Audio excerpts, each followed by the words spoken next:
Courtney Enders, Steve King, Jimmy Dale, and Michael Poland all today on the Wes Buck Show. Listen, I've never had any problem expressing my opinions, but what we're doing here is bigger than that. These are conversations that need to be had in an unfiltered way. Drag racing's all I've ever done. It's all I care to do.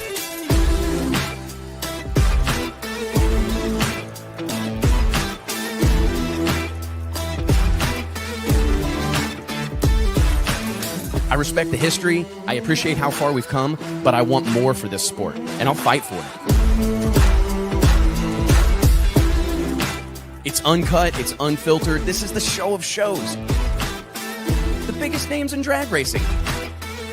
No holds barred.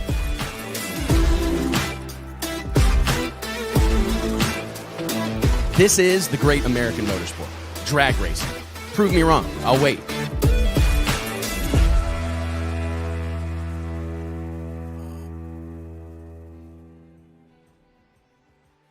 Hey gang, Wes Buck here, Drag Illustrated Magazine, checking in. It is Wednesday, August 20th, 2025. Hope you're doing well out there. We've got a barn burner, dare I say it, a barn burner of a show for you guys today. We've got a special guest co-host today, which is always exciting. And we're also going to hear from Steve King, 2025 Drag Illustrated World Series of Pro Mod champion, as we begin to preview the fast approaching DI Winter Series presented by J&A Service coming up this winter at Bradenton Motorsports Park. We're also going to hear from the little gangsters themselves, Jimmy Dale and Michael Poland. So we got a lot of ground to cover in a relatively short amount of time, but we appreciate you guys joining us around Drag Racing's water cooler while we break down all the exciting news and hot topics in the sport of drag racing. Before we get too far along, let me introduce my co-host today. JT Hudson is always in the house, but we've got a special guest, Courtney Enders. What's up, Courtney? CE. Hello, friends. CE. So glad to be here. Oh, we're glad to have you. I was worried. We've got Mike's out of pocket leading a photo shoot for Drag Illustrated today out in Charlotte, North Carolina area. So anyways, Mike was out and we're like, who are we going to get to sit in with us? And who better? Courtney Enders, the face of FloRacing. Tell us, man, it's been... I'm really impressed with the progress that Flo has made. I mean, they were new to the drag racing space when they burst on the scene a few years ago, but have quickly become something of a household name in this space, continuing to raise the bar, continuing to bring more people into the fold. I mean, tell us about, kind of forging your own path real quick in the sport of drag racing. We've always known you as Erica Enders' sister, and I know you've struggled to shake that off at various times.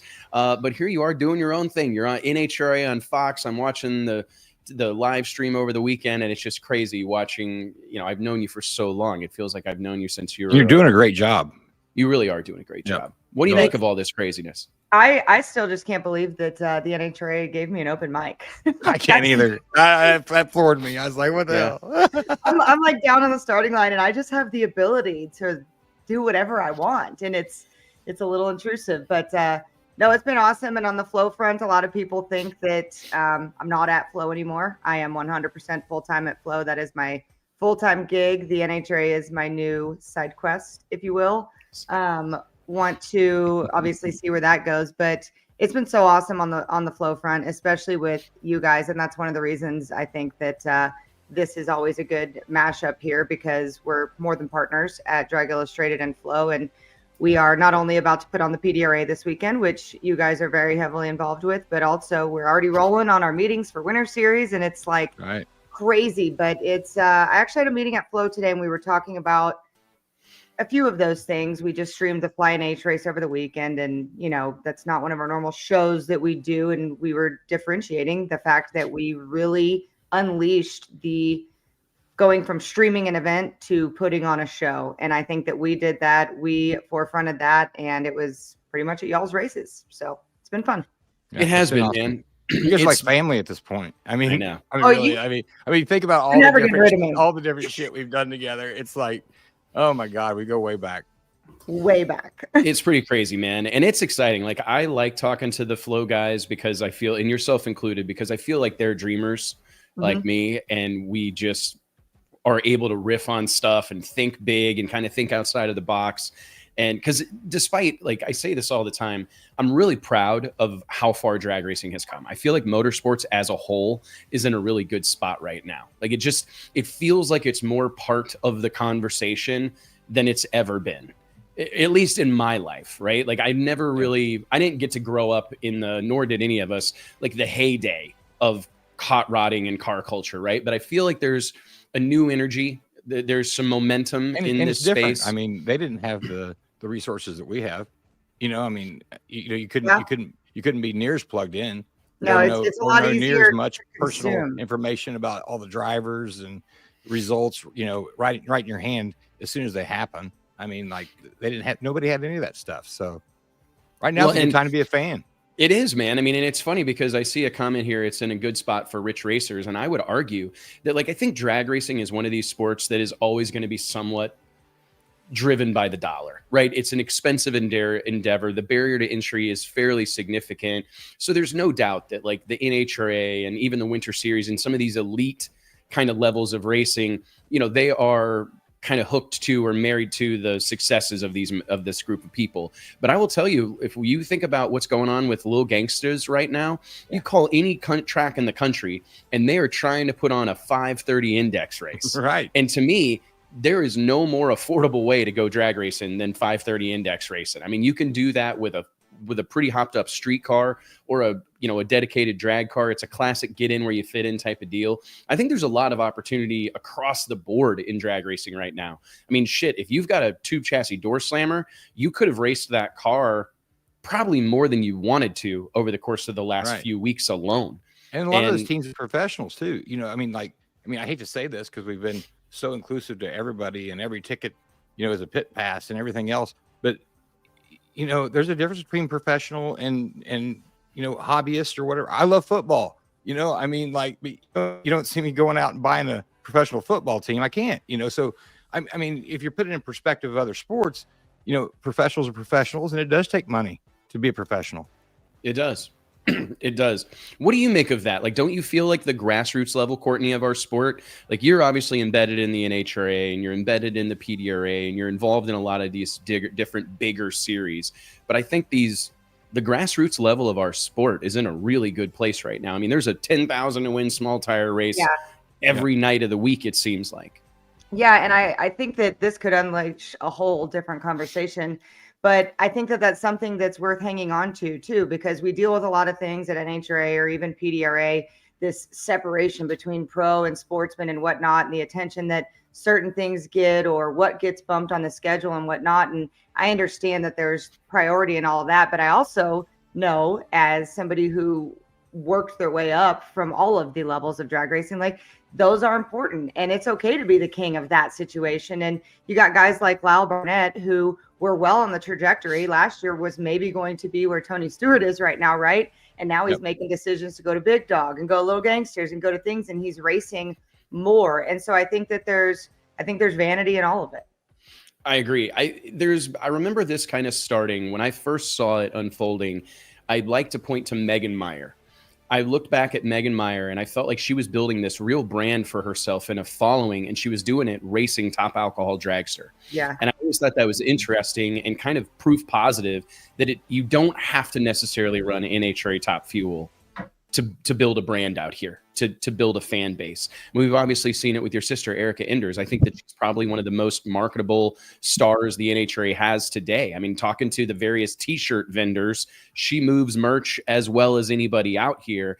And I think that a lot of that is rooted in the fact that she's built this brand beyond just racing, right? She's active on social and a lot of that, you're helping her or driving the bus on some of that, but she's done a good job of building that following, and she's never raced a fuel car. Because it used to be, I mean, we've interviewed people right here on this very show that if you wanted to get a sponsor or if you wanted to be like part of the discussion, you had to race a nitro car. I think that ship has sailed. I mean, look at what Lyle Barnett is a great example. I think Beer Money, his low buck backyard build Mustang that doesn't have a straight body panel on it, is largely covered in decals and rust. That car is like widely recognizable. It's in a video. Very much so. Yeah. It's in No Limit Drag Racing. I mean, it's in a video game. Listen, I'd now see the checks that come in from Spencer's car being in No Limit Drag Racing. Like, people deem these. He lets you already see the numbers. Listen, dang. one of them made me want to vomit. I mean, my gosh. Like, I want to build a car and put it in No Limit. That it's an income. But it's serious. It is. These are absolutely recognizable. And you brought that up about Erica. I don't remember who I was talking to the other day, but I said it. I'm like, it's wild to me that she's still one that moves the needle, because although Greg Anderson, Warren Johnson, Bob Glidden, all these things, and that's in a different age of fame, so we can't compare that. But she really is one of the only non-fuel cars, I think, that's like grade A celebrity status whenever you're walking through the pits. And it's pretty crazy. Mm-hmm. And I think it's just an example that's one of the things that wasn't available to us many moons ago. Like, the social media has been around for what, 15 years, and you're going, the people that have gotten on board have without question done something that historically they couldn't have done.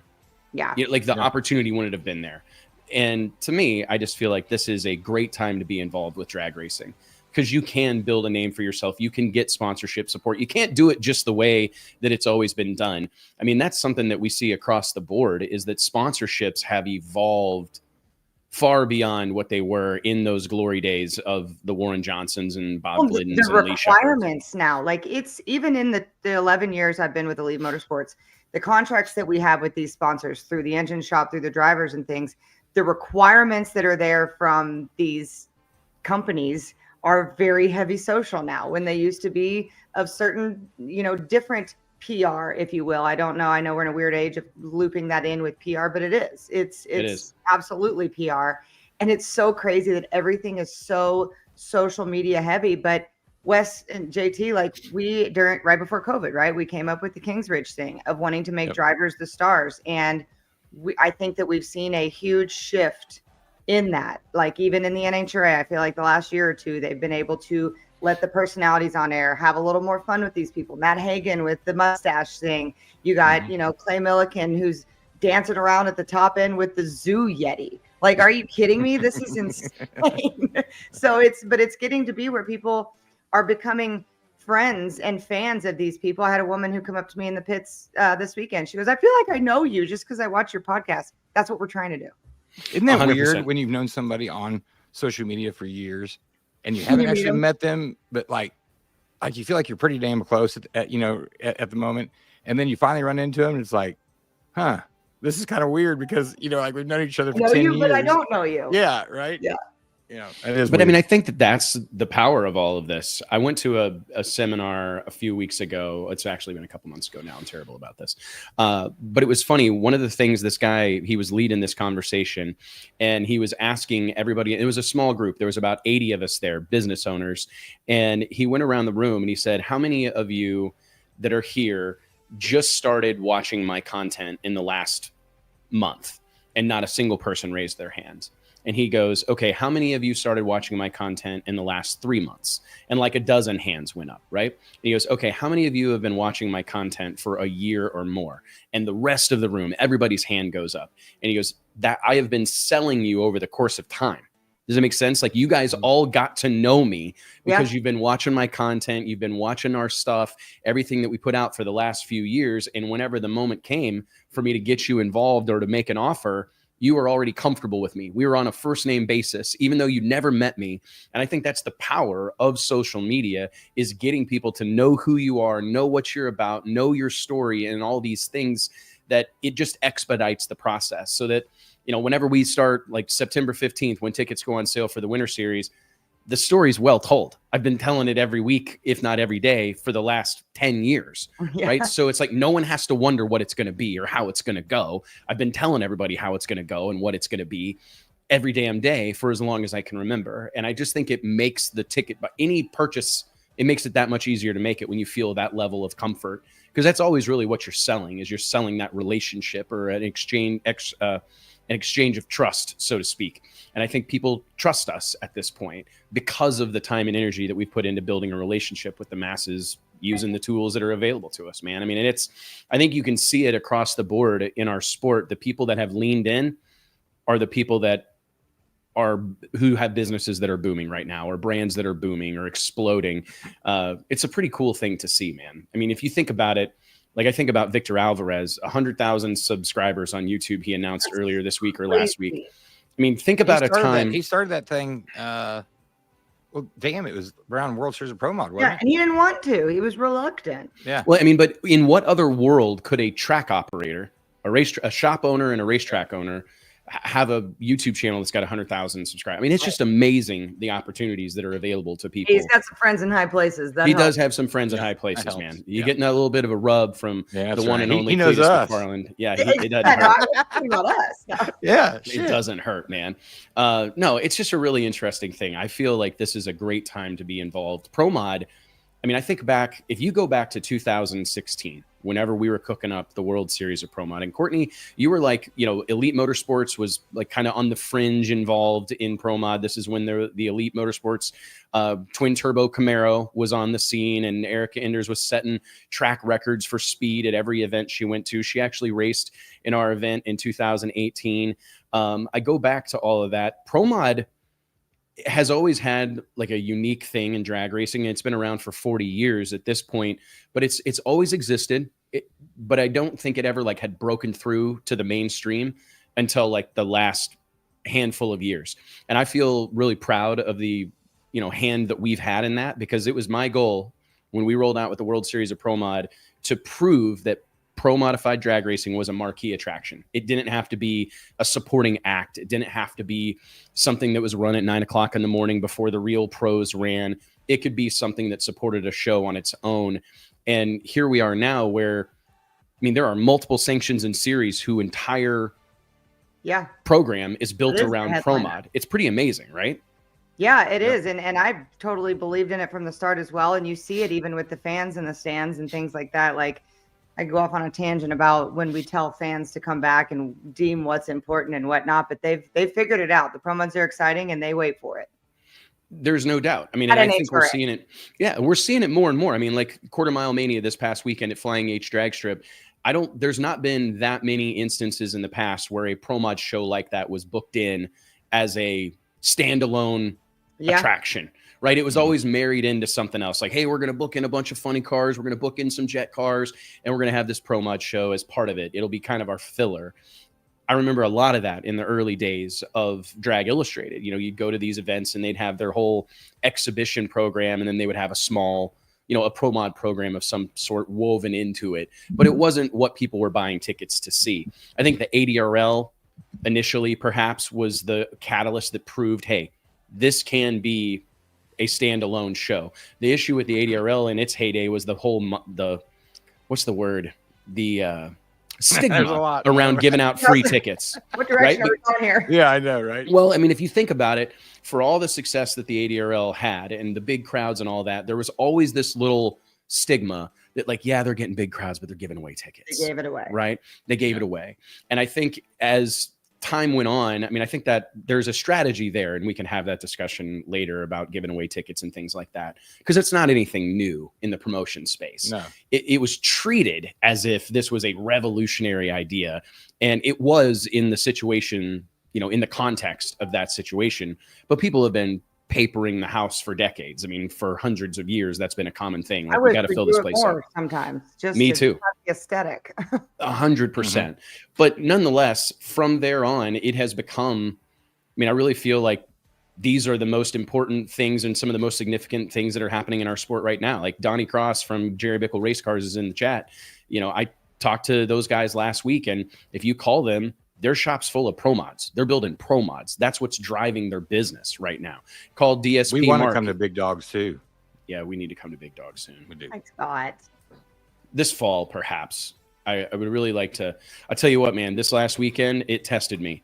It was so hot in Kansas City, Missouri. It was hot down here, buddy. Bro, when I did the cold open with Don O'Neill, Courtney, I literally was just dripping. Yeah.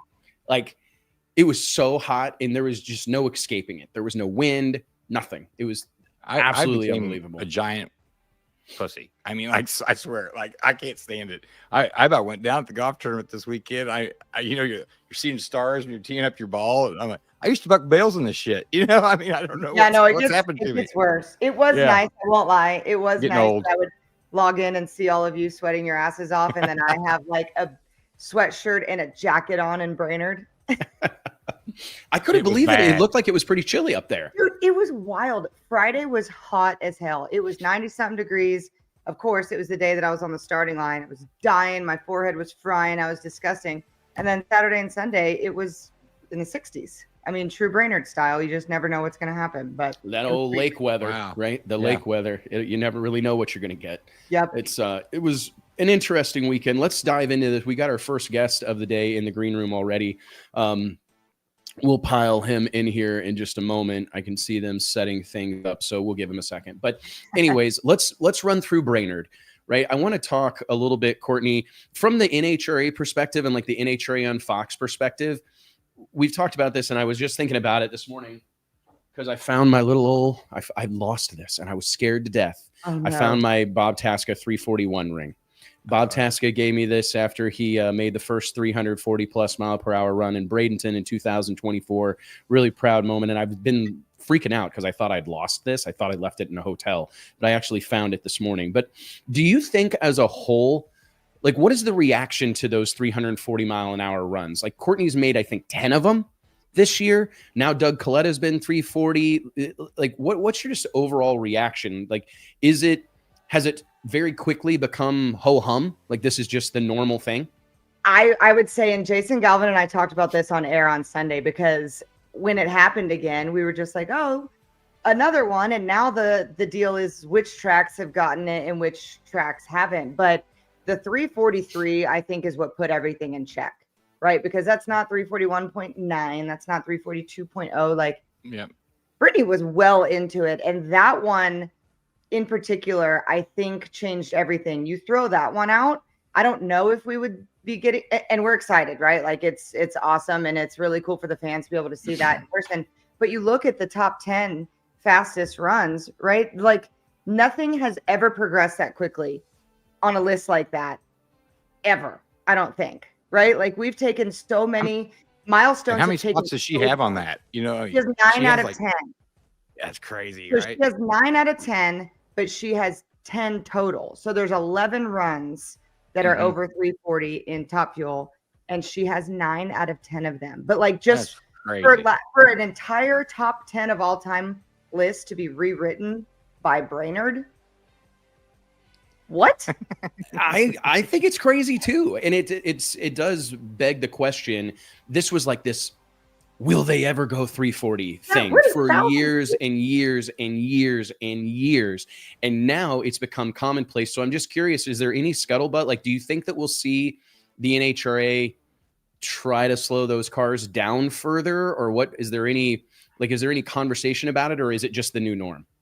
I think it's the new norm. And what's wild at Bradenton that day when that happened with Bob, I remember saying to somebody, oh my gosh, my 10 year in drag racing, I won't see 345. Like, the next one's going to be a while. I don't know if that's going to be that far away, but I don't know. I obviously don't work or favored in the tech department. I don't. Me neither. Because knock on wood, everything's going smooth. Things are working really well. I think the main priority that they're trying to figure out is the body tethers and things like that, of not necessarily the end. And I'm speaking myself. This is not anything I've learned working at the NHRA, just for record. Just have to say that now. A little disclaimer there. Yeah. But like, it's more or less being proactive about things that are happening, not that could happen, right? And the body issues on the funny car is the thing that's happening, and that has nothing to do with speed. That has nothing to do with what we're doing at the top end. It's just getting that figured out. So while I'm sure we'll get there, I think that like things are the way they are, but it's only a few of them, right? That's the other thing is, and Brittany's talked very candidly about her ET hasn't been matching this. Like, Doug's been crushing her on ET. It was 500s ahead of her the other day from 1 to 2. That's insane. And she out mile an hour him. Like, so I think that there's a lot of factors in there. I don't know what the hell David Grubnick is doing for that mile an hour, but it is insane. So I think I don't think that's a conversation until more start doing it or things start happening. Yeah, I was curious if that would be, because it feels like that was something that we saw it with Pro Mod, where the NHRA kind of had this clear, we don't want them going faster than 250 miles. Right. Yeah. And we're going to, and it wasn't, I don't know that it was ever like publicly stated, like, hey, we are not going to let these cars go faster than 250. But you could tell that that was something that they were striving to achieve, and they were trying to keep it in check. But yeah, I guess it will take more cars, because it is a pretty isolated incident at this point, right? I mean, right, like there's 11 runs, but it's 2 people. It's 2 people. Right. No, it is interesting, though. I think that that's a great segue just to talk about how the thing that I've taken away from Brittany Force's text, or I get called Courtney Force more than Erica Enders these days. It's crazy. I bet. Brittany Force and David Grubnick have both like really been adamant that they are not focused on these speeds at all. This is not something that is important to them.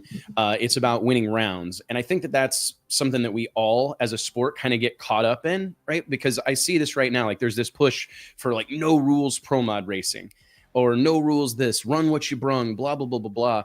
And I just don't know that it's necessary. I feel like those...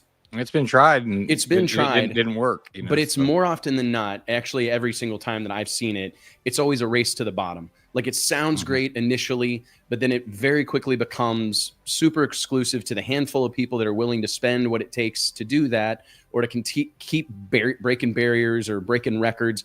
I think there's been a struggle our sport has had to grow, because so much of our excitement or the energy that our sport produces is like rooted in these record-setting runs. Right. And that's an unsustainable thing. Like you can't only be excited or only be fired up about drag racing when radio was hot. That's what it was. I mean, it was the next track, and you know, taking the record, and then every the next weekend track taking the record, and yeah, I mean, and the numbers fell quick there too. You know, I don't know if you remember what went from like 411 at Memphis, and then all the way down to, you know, where we're at now, 348 or whatever. I mean, that's crazy, right?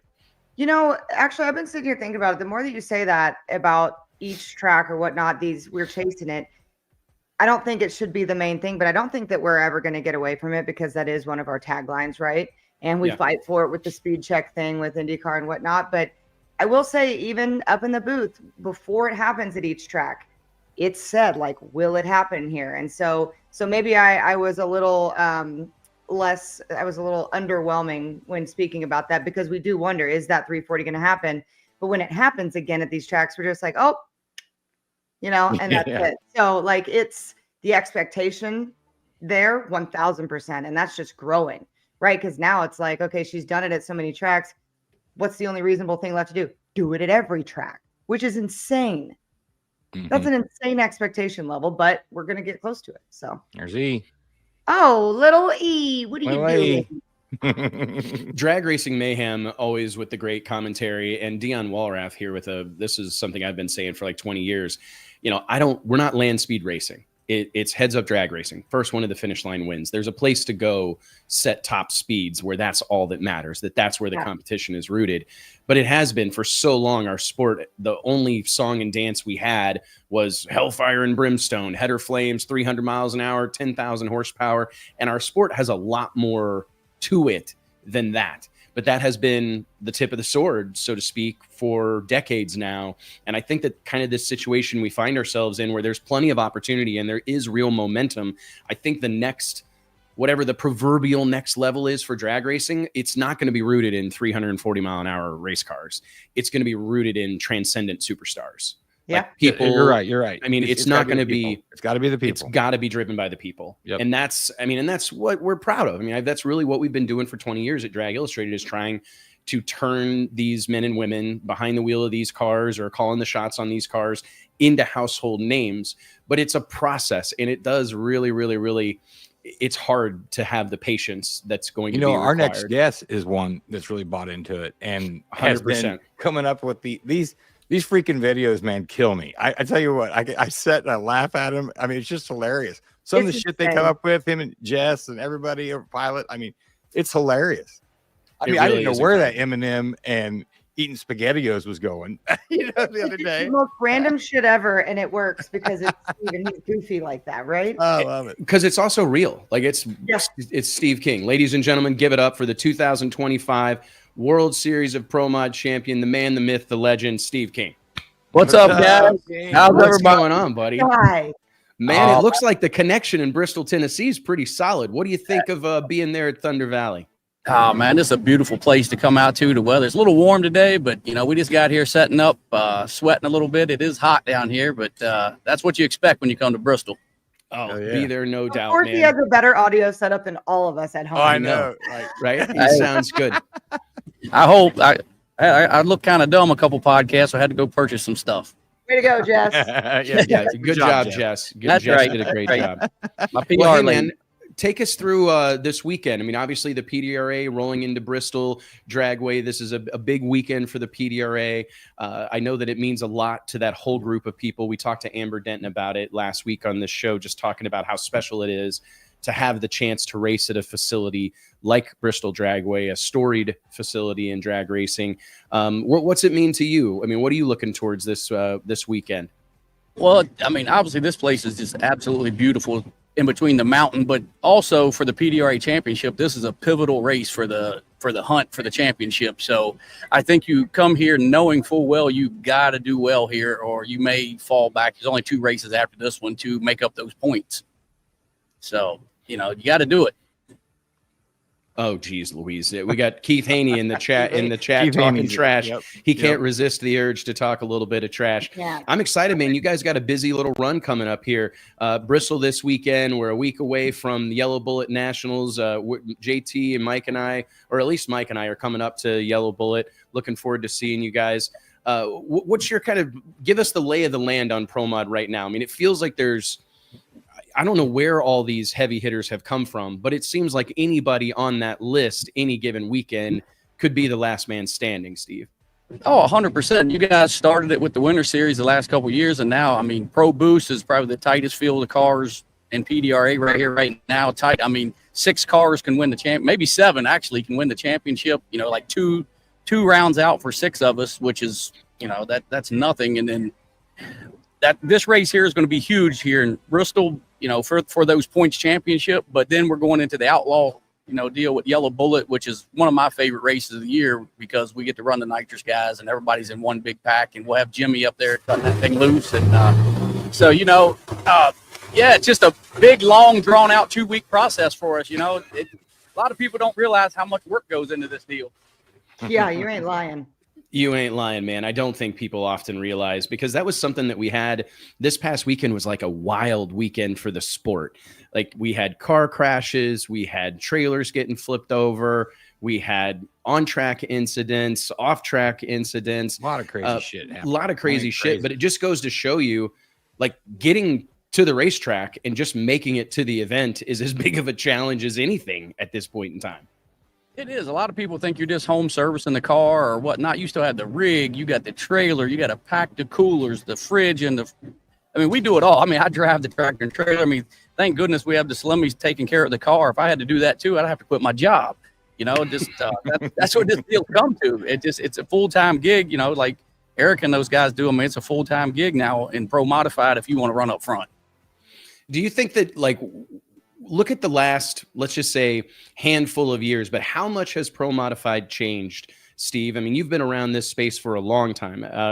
I remember first seeing your name years ago in Orlando at the World Street Nationals and various places that I've seen you race up in the Northeast. But I mean, how much has Pro Modified changed in your eyes over the course of the last few years? Because it's obviously been evolving for a while, and the intensity has been ratcheting up for years, but it seems like there has been a sharp upward trajectory in the last few years. For sure it has. The amount of competition in Pro Modified has risen. Years ago, you show up at the racetrack, we would, and you'd have 6 cars you had to worry about. You go up there if you qualified 1 or 2, you kind of went up there and just tried to make it go A to B and thought you had enough power to win. But you better not do that now, because your ass is going home if you do that. Just really everybody. And not only that, you guys keep track of all these stats. And I'm going to tell you, a lot of people don't realize it, but us as drivers look at those things. even like reaction times and average ETs, and it made me go back and look after you guys started posting. I'm like, holy shit, I'm down a little bit. I better. So I've been home practicing. Correct, it is, and we didn't really look at it like that in years past. I didn't anyway.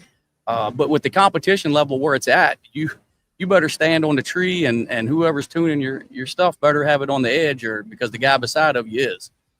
It's true. I'm proud of that because I feel like that was something that our sport was lacking. Like there's all these people that keep stats, but very little of this stuff like makes it to the mainstream or makes it to the public. Like I've known plenty of people over the years that would keep track of stats and like they'd keep their own little notebook or whatever, various reporters, things like that wanted to be able to use it for, reference it in a story or an article.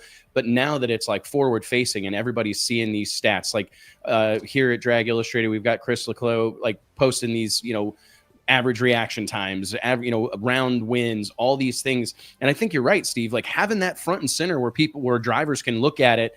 I mean, you don't have to watch but 2 seconds of an NBA press conference and they're looking at how many rebounds they had, what their field goal percentage was. Having those stats readily available, I think it's a difference maker. Well, it also on our end too, like we utilize that, the stuff that Nate sends us for the PDRA stuff, it helps us to tell the story too. And, without exposing whatever you guys use it for more of like a film, you're a football player watching film, but we use it to make sure to be able to tell the story better, and not even on a reporting front as somebody asking the questions, but for these graphics. And we had some at the last PDRA race, we had some head-to-head graphics going up in the semis and finals. And the stuff that we did for Media Day, we're finally being able to use because we have the data that pairs along with it. So it just helps all around.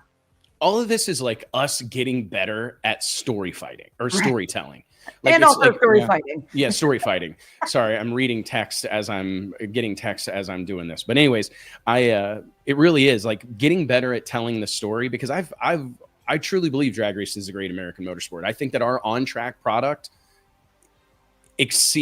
matches or exceeds anything that exists in motorsports today. Like I've watched NASCAR racing, I watch Knoxville National sprint car racing, I watch all these things. I'm a fan of motorsports in general. But I look at what happens during any given weekend in the PDRA or the Midwest Drag Racing Series or at the Winter Series or the NHRA or a lot of different places, right? The on-track product is as good or better than what's happening anywhere else, but where they beat us is in the storytelling. They beat us with the stats and facts and the shoulder programming, and that's where our sport, like that's the next evolution for drag racing. A lot of sports probably have a department that takes care of stats. Yeah. So, I mean, it's no shit. And we've got Brett Kepner, basically. If you go back in time, I mean, where's all this going to be? I mean, where's it going to be? I mean, we still lean on him a lot right now. Yeah. So. Absolutely. And our sport is complicated too. I think, Wes, not that you asked, but something else that kind of holds back that sense is our sport's complicated. And so if you turn it on and you're not being told what's going on and who's doing what, then you're going to lose interest. And it's just a very complicated sport to watch. So all that helps with it. So we got on a storytelling tangent, Steve King. Well, yeah, we did. Let's go back to the podcast stuff and my little video stuff. Some of that stuff is, Jess comes up with some of that stuff. Sometimes I just wake up in the middle of the night and think of something and she adds stuff to it. And, was that my cup of tea when I was racing years back? No. And social media wasn't that big then. But since the Winter Series stuff and we won that race and you guys basically threw us out there, for the world bigger stage, I call it. And we kind of took that and ran with it. And I really think you have to do that in order to, as Wes says all the time, toot your own horn. I mean, and that's what we're trying to do. You did. Spencer did. Yep. I love that you did that. And there's a difference in those that leaned into it after they won and ones that didn't. If you let it do it, it's going to change your life. But that's funny that you say that, Steve, because that was going to be one of my questions, was just the crazy shit that you come up with and do. I wanted to know if that was you or Jess. Some of it's me, some of it's her. She's on TikTok a lot. She'll text me or something with some crazy shit. It's like that Eminem one. I'm like, well, whatever, I'll try it. I don't know. I gotta see it first, see if it looks right. I'm not sure. Some of them I gotta okay first to look at. And You're like the only one in the PDRA that was doing that last year. I remember it came up on my memories today when you brought that damn scooter, the double-seater scooter, and Melanie Salemi and I Oh rolled yeah, around yeah, I the saw pits that last week. on Again. replay, rolling dirty, like no one was annoyed with us. But that kind of started something really cool at the PDRA, in my opinion. Yes. And you know what? That was one of the best videos. It was just kind of a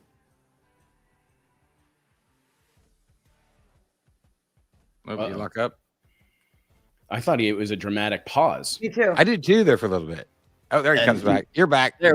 Yep, we lost a little service. Guess who's back? We're back. shady. Shady's back. But it is, that video took off, it grew, and then Jason got involved, you know, and came back with a video or two, and he never did stuff like that before, I don't think, and he actually started to do a little bit more, you know, and it turned into a fun deal. I had people come, man, you and Jason into it? I'm like, no, not really, but it creates some controversy, and I think that's what we need for people to view in. Yep. I couldn't agree more, and I think that we really need more people to do it. I mean, and I think that, you know, yourself, Steve, but Spencer Hyde, there's no better example that I can present than what can happen if you take this opportunity and go all in with it. I mean, we saw Spencer Hyde. I'm not saying that he was a relative unknown, but by and large, a relative unknown in 2023. And here he is, like, I'm not saying a lock, but a surefire candidate for NHRA Rookie of the Year. Oh yeah, he is. I mean, he is doing big things in Nitro Funny Car, and I'm not just saying that because I love him and I feel like he's like my adopted child, but I genuinely believe that he is building a future for himself in the sport of drag racing. And it was that catalyst of winning the World Series of Pro Mod and leaning into that. And I mean, Steve, you've experienced, we try to shove you guys into every show we possibly can, put you on the cover of the magazine, put you everywhere that we can, and really try to push that and drive that for you. I mean, we appreciate that you've been willing to play along, because that's a big part of it, Steve, is just being willing, a willing participant. I agree. And we jumped in with that stuff when you all did it, and you threw us out. You know, I flew underneath the radar we won races before that. It wasn't like we didn't win races, but we didn't have the spotlight. We didn't have that you guys created. You guys created that with the Winter Series by putting as much emphasis on those 3 races and putting it out there and Drag Illustrated and blowing social media up with all the different categories so that we could do that. So, you know, we got to thank you guys for that too. Well, thanks, Steve. Let's talk a little bit about Winter Series. I mean, obviously, we are in the throes of a PDRA championship battle. There's a lot of stuff going on in drag racing. Keith Haney just put it in the chat. There's PDRA Bristol this weekend, Yellow Bullet at Cecil County next weekend, then Midwest Drag Racing Series rolls into US 131. There's a whole lot of pro mod racing going on right now. I'm curious, I mean, when do you guys start to ready yourselves for the gauntlet that will be those 3 races in Bradenton this winter? I mean, I think PDRA Pro Boost prepares you for that type of competition, because every round here is a killer round. You go up there first round, you're 35 on the tree and you're going home. So, you know, we seen Ken do it last year, which he was the baddest driver down there all year, you know, in the Winter Series, and gratefully so with his driving the car. He killed it every run, every single run. If you go back and look at his stats from qualifying, even testing, I mean, he was killing the tree every run, and that requires you to step up. And I think this year here, after that Winter Series, everyone, even throughout the year, you see the competition, and whether it's Yellow Bullet or Midwest or PDRA, you see everyone, when you roll to the starting line, you got to have your stuff ready, because, and I think it prepares you for that Winter Series run with that amount of cars there. And also the tuners. I mean, you know, can't take anything away from my guy, John, who, you know, he's got to leave it all out there on the table. Even when we're testing, I mean, we got that thing hanging its tongue out every run. You don't have a choice at this point, right? No, you can't. You can't. But I think that I'm curious, Courtney, like, what is does Spencer get that type of reaction at NHRA races? Do fans know him from winning World Series of Pro Mod? Does he hear that?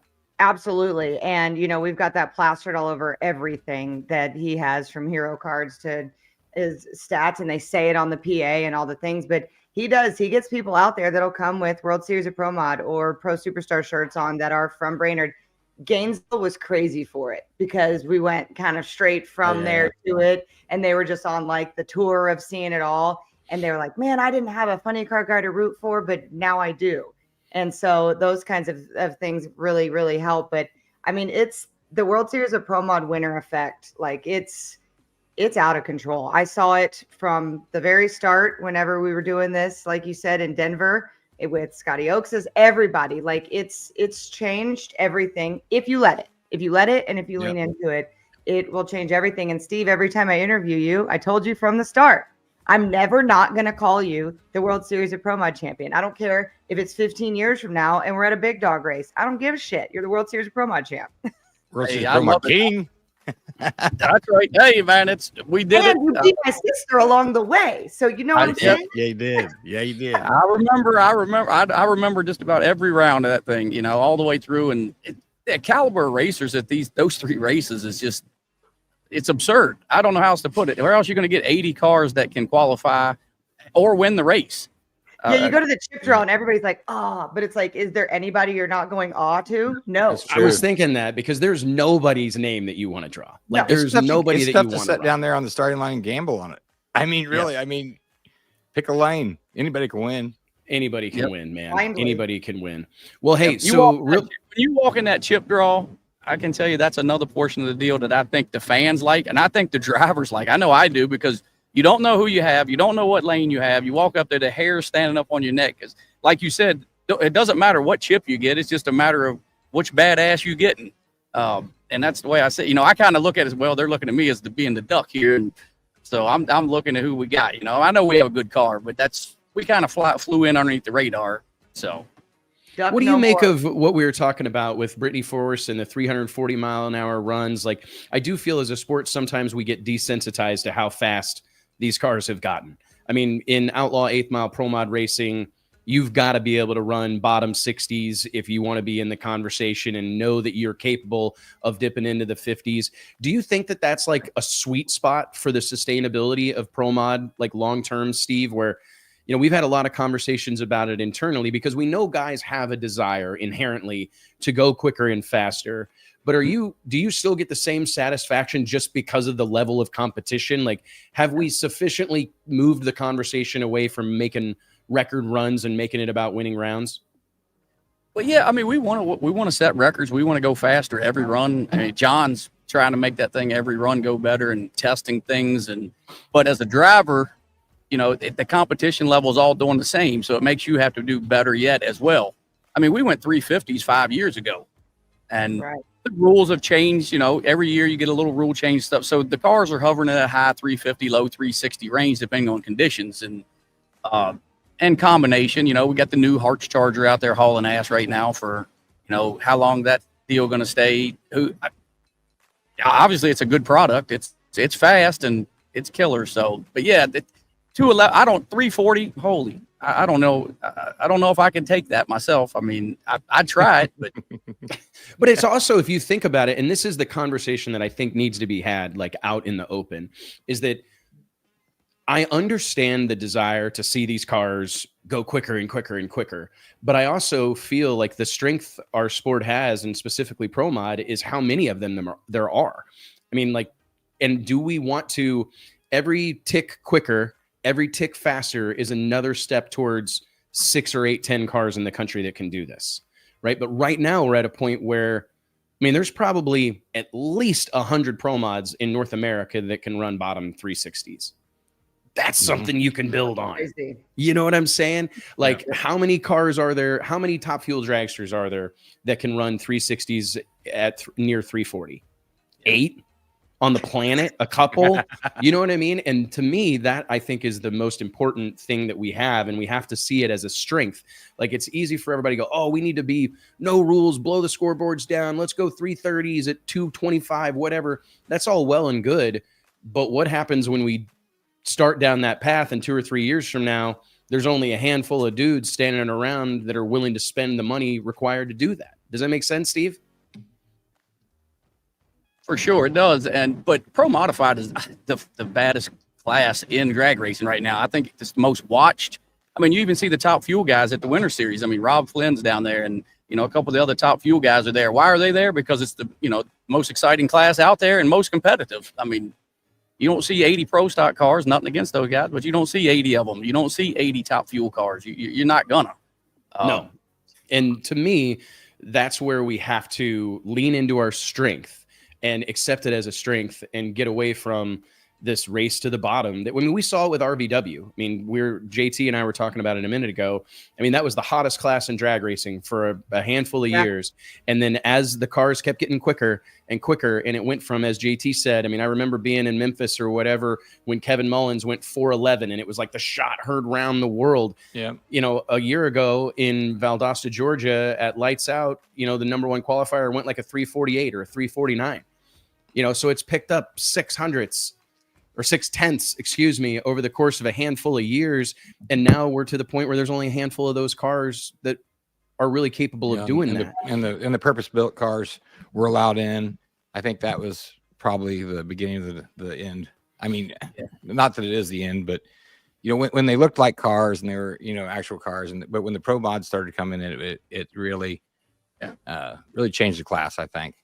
Yeah, I couldn't. Technology just keeps moving forward. I don't know how else to say. Technology constantly, they're always looking for the next whatever 100th, just like pro stock now, 100th here. You can find 100th or two. I mean, that's a big improvement nowadays compared to 5 or 6 years ago. You was looking for 400s. You're not looking for that anymore. Them days are gone, right?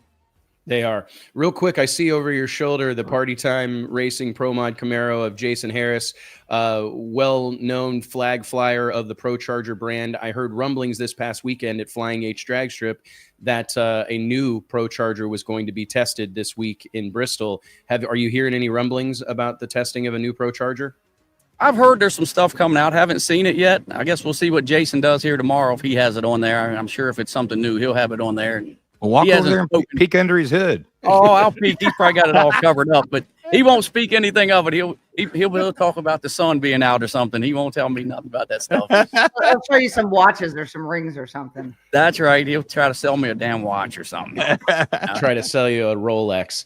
Well, Steve, we appreciate you, and we can't wait to see you in a few short weeks at Yellow Bullet. And we hope you have a safe, fantastic weekend in Bristol. It should be an absolute barn burner there at Thunder Valley Dragway.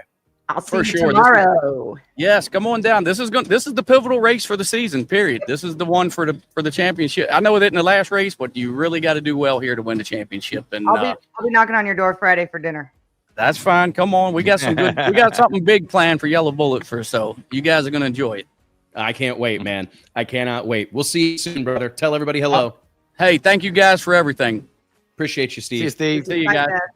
Guys, let's take a quick minute here real quick and remind everybody that each and every episode of the West Buck Show is made possible by way of Stroud Safety. Stroud Safety is known for their top quality racing safety equipment, from drag chutes and seatbelts to fire suits and blankets, all 100% made in America. Log on to StroudSafety.com today and make sure you tell them we sent you. Courtney, what do we have? 3 minutes left of your time, so I want to get a couple minutes in here before you've got to bounce. Yeah, I've got a couple. They know where I'm coming from, so it's okay. I figured I'd make a clean break when you guys bring on the little Gangstas. Unfortunately, because they're the most fun people to hang out with in drag racing. But shit, I'm ready. Yeah, I'm ready for them.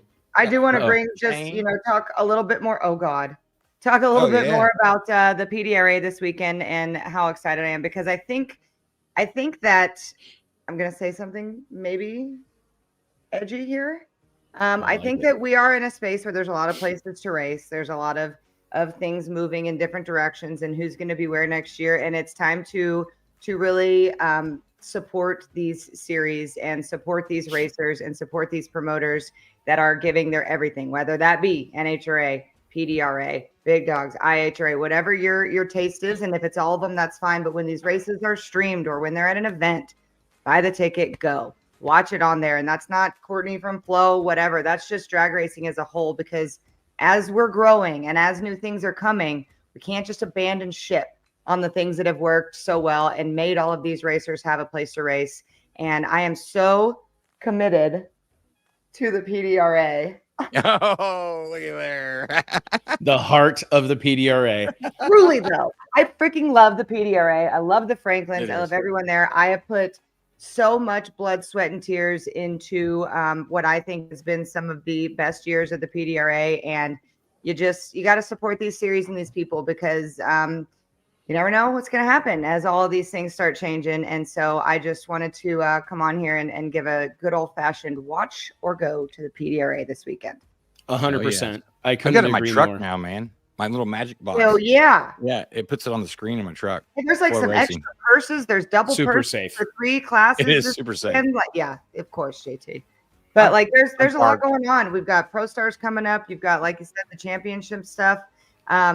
It's 500 and some odd change points to win a PDRA race, and we have all classes within 500 points of each other. So there's a lot of stuff. Somebody has a really bad day, or somebody has a really good day, while someone else is having a really bad day. Shit's about to go up on its roof. So I'm very excited, very glad to be there and watch or go.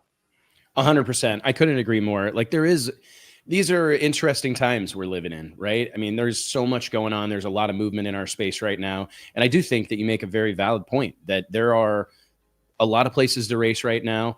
And this has always been one of my concerns, right? Is whenever you see things grow and it looks good and it looks like there's an opportunity, you can't forget about the person or the people that brought you to the dance. You know what I mean? And there's a lot of great things going on in our sport, but they all need to be supported, and they need to. I mean, I'm looking forward to a strong car count, a strong turnout this weekend at PDRA. I hope to see the same thing at Yellow Bullet. I think it'll be completely bonkers. And I think that when Midwest rolls into US 131, I mean, that's a part of the country that really responds well to door slammer drag racing, that has a hardcore door slammer drag racing fan base. You get it. I mean, this could be a couple, 3 really great weekends for drag racing. It's gonna be fun to I'm watch. excited about it. Yep. And then we have Indy. My God, It's crazy. I was going to show this. How about the new yeah. tower? This was long overdue, right? It's cool to see the U.S. Nationals have That a tower badass that fits the bill, right? Yep. I am so excited. This is where this year photographers are going to just get ate up, because it's something new. These are the new forever images. Indy's always been iconic. Whenever you can go on the left side of the track there and you can get the whole tower, see Indianapolis and the cars doing the burnouts. This is just going to make that even cooler, but also just a place for all of us to work. How great. Yeah, no joke. I mean, that's one of the big advantages of like the Gainesville Tower is there's just a lot of room to like get shit done. There's places in there you can shoot interviews. There's all sorts of places for media members to be and work, and photographers to be and work. So I think it's going to be a big improvement. This is going to be the first Indy I've missed this would have been 20 years, Courtney. What are you doing? I'm going to Yellow Bullet. Oh yeah, okay, that's fine. I'm going to the Bullet, I'll bro. FaceTime you so you can say you were there. That would be fantastic, because I am a little heartbroken. You know, like I don't want to miss Indy, but I also just Jim Halsey, a whole contingent of these outlaw 8th mile pro mod racers. It's not lost on me. Yeah, they come down and they support me every winter. So by God, I'm going to go to Maryland and support them. And more so than anything, I want to see that blacklist Camaro of Jim Halsey's. I want to see what's up. I want to see what he's working with, man. I'm excited. I have a funny feeling that that car and that team are going to upset the apple cart. And that's what we need. I could go to Indy and hold it down for you there. You know, come on. You could. Got a home. You have a home at Elite. I'd hate to leave our bartender. You know. Oh, I know. Jason at the Hilton Garden Inn in Brownsburg. I'm sure. What would we do without you? I know. He'll probably be really upset. Yeah. Like, we've literally partied with everyone from the president's son to the least important person in the world there. Bingo. Oh, Tidwell's saying come to Indy on Monday. Perhaps I could pull that off. That's actually not a horrible idea. Yeah, I think you have to. You can't at 20. You can't quit at 19. Yeah, well, I thought the same thing. Well, let us know. Okay, I'll work on that. So you're headed to Bristol this weekend, Indy the next weekend. How does your NHRA on Fox schedule work? They've done a really good job with this mishmash of new talent. We got David Freiberger up there. We got yourself. We got, name some of the Al Tucci on the mic during the Pro Mod races. Yeah, we got Ida. Ida's been a good part of it. Angel's done a few of them. Jordan Vandergriff, obviously, we're having to fill for him whenever he's going, which was awesome.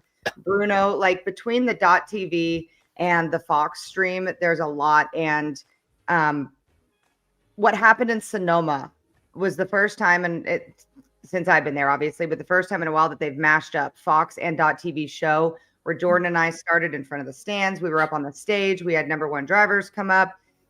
Brian Loans, Joe, and Tony were in the booth. Jordan and I were in the staging lanes. Bruno was top end. Like it was, and David Freiberger. To me, that was one of the coolest things in the world. And getting to hear both trucks, the Fox truck and the .TV truck in my head, I learned so much. But they're giving everybody a chance to figure out where they belong. Like Friday, I was on the starting line. Saturday, I was top end. Sunday, I was the booth. Then the finals, I was back on the starting line. And it's getting to be a really comfortable place to be thrown around there. And I think that it makes it worth watching. And a lot of times too, because you get these different personalities. The drivers treat us differently, right? I joke with them, I drink with them, I whatever. So I get a playful side. And then Galvin's the stat guy, right? So he gets all this stuff. So it gives. And Bruno gets that, I feel like Bruno gets that racer talk.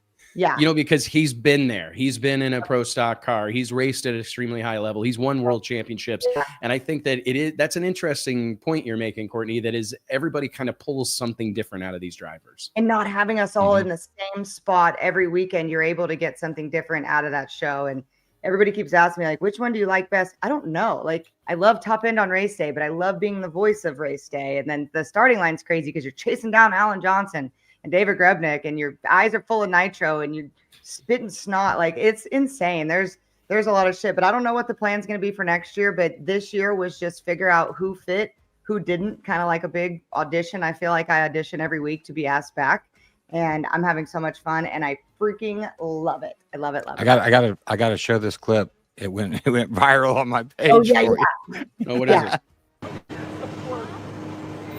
Oh.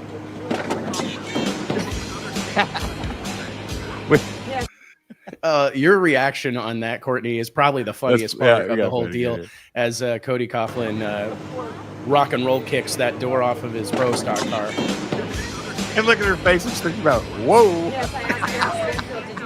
I didn't know what to do. I forgot what question I was. The wind caught it. Oh, I gotta get back over. It was an accident. It was a windy day, guys. Hey, listen, I want to say it now, like when Jason Logan does his intro, like gear jam and door kicking something or other. We got it. Yeah. You're probably gonna have to, because he's not gonna live that down anytime soon. Never. That's part of the story at this point. And in hindsight, a teachable moment. Joe Costello is wonderful. He's a mentor. He said, "Hey, I know you get real tricky with your elite KB stuff on pro stock. I'm very trigger shy on like giving light in any way, shape, or form. And I wasn't sure if I was supposed to go like dig into that. Are we going to want to see it?" And he's like, teachable moment, put the mic in his face. So next time you be doing something squirrely around me, your girl's going to put a mic in your face. So let's go. Hell yes. Hey man, it's it comes with the territory. Yeah. He took a little bit of a beating for it on social, which everybody takes a beating for it. But because everybody's race is like hell, I've been there. It, you know? Yep. So. Yeah, been there. And I mean, I think sometimes those displays of emotion, we need more of that, not less. You know, I don't want to see everybody kicking the door off their cars. But whenever those moments happen, I think it's important to see. I think it's important for people to realize just how, because what wasn't that like a first round? Yeah, but it was a double bulb situation. It was. But I mean, I just think that just goes to show you how this whole thing works, and that there's way more to it than two cars driving down the track in a straight line. Oh, and if y'all could have seen what went down after that, it was even better. So no, it's a fantastic thing. Courtney, thank you so much for spending some time with us. We appreciate it, and we look forward to seeing you at the drag strip soon. Yes, sir. I'll better see you in Indy, one of you. Sounds like a plan. Have fun at PDRA this weekend. Be careful. Later. All right, JT. I think we got some troublemakers in the green room right now. Looks like Chad Pointer used to go to Indy. Hell, I'll call him and tell him to drive up to Missouri, and we'll just go on over. Chad's been carrying my sunglasses, my Ray-Bans around since like April. So I'm looking forward to getting those back at the Yellow Bullet Nationals. About every couple weeks, I'll get a text from Chad that says, "Hey, I still got your Ray-Bans." I left them in the pits at PDRA Galat. How many pairs do you have, though? I don't know, a lot. Yeah, I was gonna say. I figured. Well, actually, I've got 2 black pair, 1 tortoise pair, and 1. I've got 4 pairs of Ray-Bans. You know, how many pairs of sunglasses do you have? Yeah, don't even ask that. I got a new pair of this. Yeah, I got some great big ones this last weekend. Oh, did you? Well, I got a buddy that hooks me up. Yeah. So surprise, ladies and gentlemen, give it up for Jimmy Dale and Michael Poland. We got one of them, or we got a Yep. guitar and a turkey feather thing. That's what I deal with on a That's daily a basis, fan. guys. That's a fan. That's what you got Yeah. to deal with all the time, Poland. Yeah. I like that guitar though. I like that. I don't know if that's cherry a- sunburst. I don't know if that's a new one. I had a guy that messaged me, so I posted a story or something a while back, and it had a guitar in the background. And the dude said, "Do you pick the guitar?" I said, "Dude, I can't sing, dance, or any of the above. That's all Jimmy Dale." And that dude, I think that guy custom built Jimmy Dale a guitar. No joke. I bet you could rap. Poland. It depends on how much alcohol I've had. The day on the golf course with JT, just call me in. He'll be spitting bars. Just call me in. Well, dude, we're a few weeks away from Big Jake's fall race. This is obviously one of the biggest no-time grudge race events on the planet Earth. You guys are bringing little Gangsters into the mix there he this is. time around. There's Jimmy Dale. What's up, boss? What's up, man? Man, just talking to you guys. I'm just curious. Invite only. Little Gangsters invades Big Jake's shootout. Take me through this. What's it been like, and how excited are you? I guess we're looking at each other like, who's going to talk first? I guess I'm talking. Yeah, you go first. No, the whole Jake's deal is like, me and Poland, both from DFW. Jake's race has been a staple in no time racing for a long time. So it's just the obvious next step, the evolution of little gangster racing, which is at its core, it's a no time class, right? It's just you figured out a way to make a no time class approachable for your average guy. Because when you think of no time, you think of all steel, all glass, 275s, no time 275, all steel, all glass. That's about it. Maybe a street style. Right. Street style is low force, right? And that's ultimately that Jake's race. I mean, the slowest ET they're running is low fours, and that's just not obtainable for the everyday guys. And that's kind of where Little Gangsters came in on this deal. I want to, I guess, touch on one thing. When we started this, we said we're going to make the most competitive Little Gangster field that we've ever had. The only way you get in is if you win a Little Gangsters event. So we kind of rounded all those guys up. Well, in all of that, I don't think we planned for it to go this way, but we ended up working with other promoters in the state of Texas that benefited their races to get into Big Jake's. You had to win Shannon's race, or you had to win Barrett and Hollis's race to get into Little Gangsters. Both of those fields both times were over 40 plus cars of all those guys competing for that last or final spots into Big Jake's race. So it helped the racing community in the state of Texas as a whole. I say this almost at beating a dead horse, but collaboration happens at the top and competition happens at the bottom. And this is a prime example of that. I don't That's think awesome, we man. realized how hot the golden ticket thing was going to be. I mean, we just called it golden ticket because, Willy Wonka golden ticket. It makes sense to call it that. Right. But I don't think that any of us had the idea that, we're going to call it golden ticket and that these people are going to gravitate. I don't know that they gravitated more towards it, but when the guys in the semifinals, I beat a guy second round and he said, "Do you think I still have a chance? Should I stick around? Because if all the people who don't have a golden ticket all go out in the second round, y'all have to race your own shootout for the golden ticket, for the last ticket." Well, it ended up being two guys who didn't have golden tickets, both there to get a golden ticket, both ended up in the semifinals. So you had two cars that had made it, already had their tickets to Jake's, and then two cars that didn't. And of course, drag racing's got a great way of making this a big deal, bigger than it needs to be.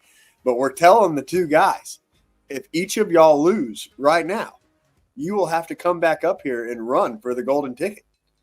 Now, if one of y'all wins and one of you loses, whoever wins this semifinal race is getting the golden ticket to Jake's race. And that's what ended up happening. Yeah. But it could have gone the other way. They could have both won and ended up in the final for $14,000 and racing for the chance to go run, Jake's race, which That's awesome. it all worked out great. We were talking to Hollis and Barrett, and the drama played out perfectly for their event because you got two guys that got a golden ticket, two guys that don't. The chips fall where Jimmy Dale's racing one of the guys that doesn't, and The other guy's racing, the other guy that doesn't have a ticket. So it could have really fell anyway. The drama was suspenseful. Nobody cared about the money. Everybody was after the golden ticket. It's pretty amazing, man. How good does that make you guys feel? I mean, I know Poland, we talk a lot. Jimmy Dale, we obviously talk a lot. But, this Little Gangsters racing has gotten so hot and so big so fast. And this is something that we've all talked about a lot. I mean, I know it's surreal and probably extremely exciting and rewarding to see it grow the way that it has grown. But how big of a bear has this become for you guys that it seems like everywhere I look, there's some sort of Gangstas being thrown onto something? I've never seen that word used more in my life than I have in the last calendar year or so. Since Boys in the Hood came out, I think. We've been working all this whole week. We've been working actually the last 2, I would say 2 to 3 weeks. We're racing during the week too. Like we're legit racing, right now, if you will. We're talking about it, trying to push the brand forward, all of this. There's 2 a.m. phone calls with me and Jimmy Dale. It has been challenging there with more reward and more success. There's also more challenges. We've had some rule discrepancies and some stuff come up here lately. Little Gangsters had its first real deal tech where we went through and tore cars apart for delay boxes and stuff like that. Because as the success comes, you're going to have more trials and tribulations. Yeah. It has been rewarding. It's been fun, but it's also been stressful because I feel like we're having to really police and put more effort in now than before. Well, and everybody's trying to rip you off too. I mean, yeah. Which is going to happen. I say it all the time. Yeah. 7-Up came before Sprite. It is what it is. That's right. Yeah. But, as far as the rip-off deal, we try our best to work with promoters all over the country. So we're going to be at Swan Fest. We're going to be at Jake's race, obviously. We're going to be at Mike Hill's, 484, the guy who created the 484 craze. We're now collaborating with him, Did you tell Justin that you have been a Swan yourself at one point? Do what? Oh, remember when you were a Swan? Be a Swan, brother. Be a Swan. Yeah. Be a Swan. Yeah. No, I haven't told him that. But Justin's biggest weakness is he'll hit me up Saturday, and y'all know we race every single weekend. Yeah. This coming up weekend and next weekend will be the first 2 weeks off I've had all year. I've had a weekend off here, a weekend off there, but this coming up weekend, I got vacation for the first time. And Swanstrom loves to call Saturday about 8, 9 o'clock. I'm like, what's up? And he's like, oh, yeah, I was just working on Swan Fest. And what do you think about XYZ? I'm like, brother, I'm putting a helmet on right now. We're going through this. Literally, Jimmy Dale was the next pair up, putting his helmet on. And he's like, Swanstrom's calling me. And I'm like, what does he want? He's like, he's trying to talk about this and talk about this. I'm like, hey, Justin, we all work during the week, not on the weekends, player. Yeah. We're out racing right now. Yeah, we're racing right now. But I think Swan Fest is going to be just as hot as Jake's race. I think it's going to be pretty awesome. We even got we got the weird race, which Kyle would embrace me saying this, but we're going to do ice cream cruise this year in Nebraska. That's cool to me. It's really cool. That's another 30, another 32 car deal. I think, leading off talking about the knockoff deal, that's kind of how we've combated it with the knockoff deal is we're not going to consider you or look at you or for these 32 car shootouts if you're supporting the knockoff stuff. So we want people to support the racing. We're not trying to kill tracks by any means or anything like that. But you can't go run a 6-car knockoff Little Gangsters and expect to get into a 32-car 25,000 to win Little Gangster. Come World Series next year, and we haven't really talked about the details of World Series, so we don't know. Is this going to be a 32-car deal? Is it a 64-car deal? We don't know, and I'm sure that's up to Wes and Vic and everybody, on the backside of that. You guys will figure that out. But say it's 32 cars at World Series of Pro Mod, right? The amount of people that are going to want in that is insane. So you got to figure out how to let those people in. Who gets in? Obviously, your winners should get in first. The people who dedicated a lot of time and traveled the country to race this class, they should get in first. And not the guy who's like, oh, yeah, well, I won Little Dogs. You're like, yeah, I don't know.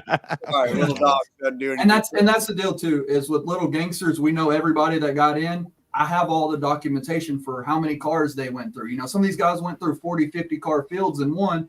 They're definitely going to get a spot over a guy that ran a little dog shootout or little hit or whatever it may be. That's just kind of our way we've had to combat with that. And, you know, me and Jimmy Dale do have a lot of a following and whatnot. We probably got 20 to 30 little gangster cars that if we say we're coming, they're coming. Yep. And we've talked about that, me and Wes, over the years, you know, with World Series of Pro Mod and different things on how to structure it for invites or whatever, and who's in, who's out. And you really have to watch what's going on around the sport, you know, and we did model a little bit of it, you know, kind of like the Masters did.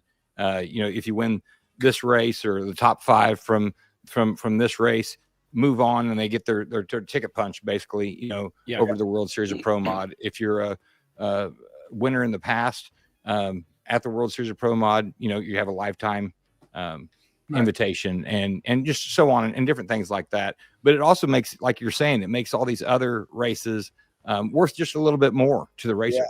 And the racer, like, all right, so Doomsday and Redemption, that was Shannon Morgan's race and Michael Hollis and Barrett Green's race. They lean into the Jake's Race Invitational by saying, we're going to pay for your golden ticket. Mm-hmm. We have the ticket. That's the blessing from Jimmy Dale and Poland, right? Yep. From the Little Gangsters brand is giving us a ticket to give to our winner, right? Mm-hmm. We're going to pay for that it's $500. We're going to pay for that $500 ticket, which $500 isn't insane, but it all adds up. Yep. It just shows your partnership, really. No, I think it's an awesome thing. Where do you guys see this going? Like, because there is, I mean, like I said, have you guys, like, how many races, Little Gangsters races have there been in 2025?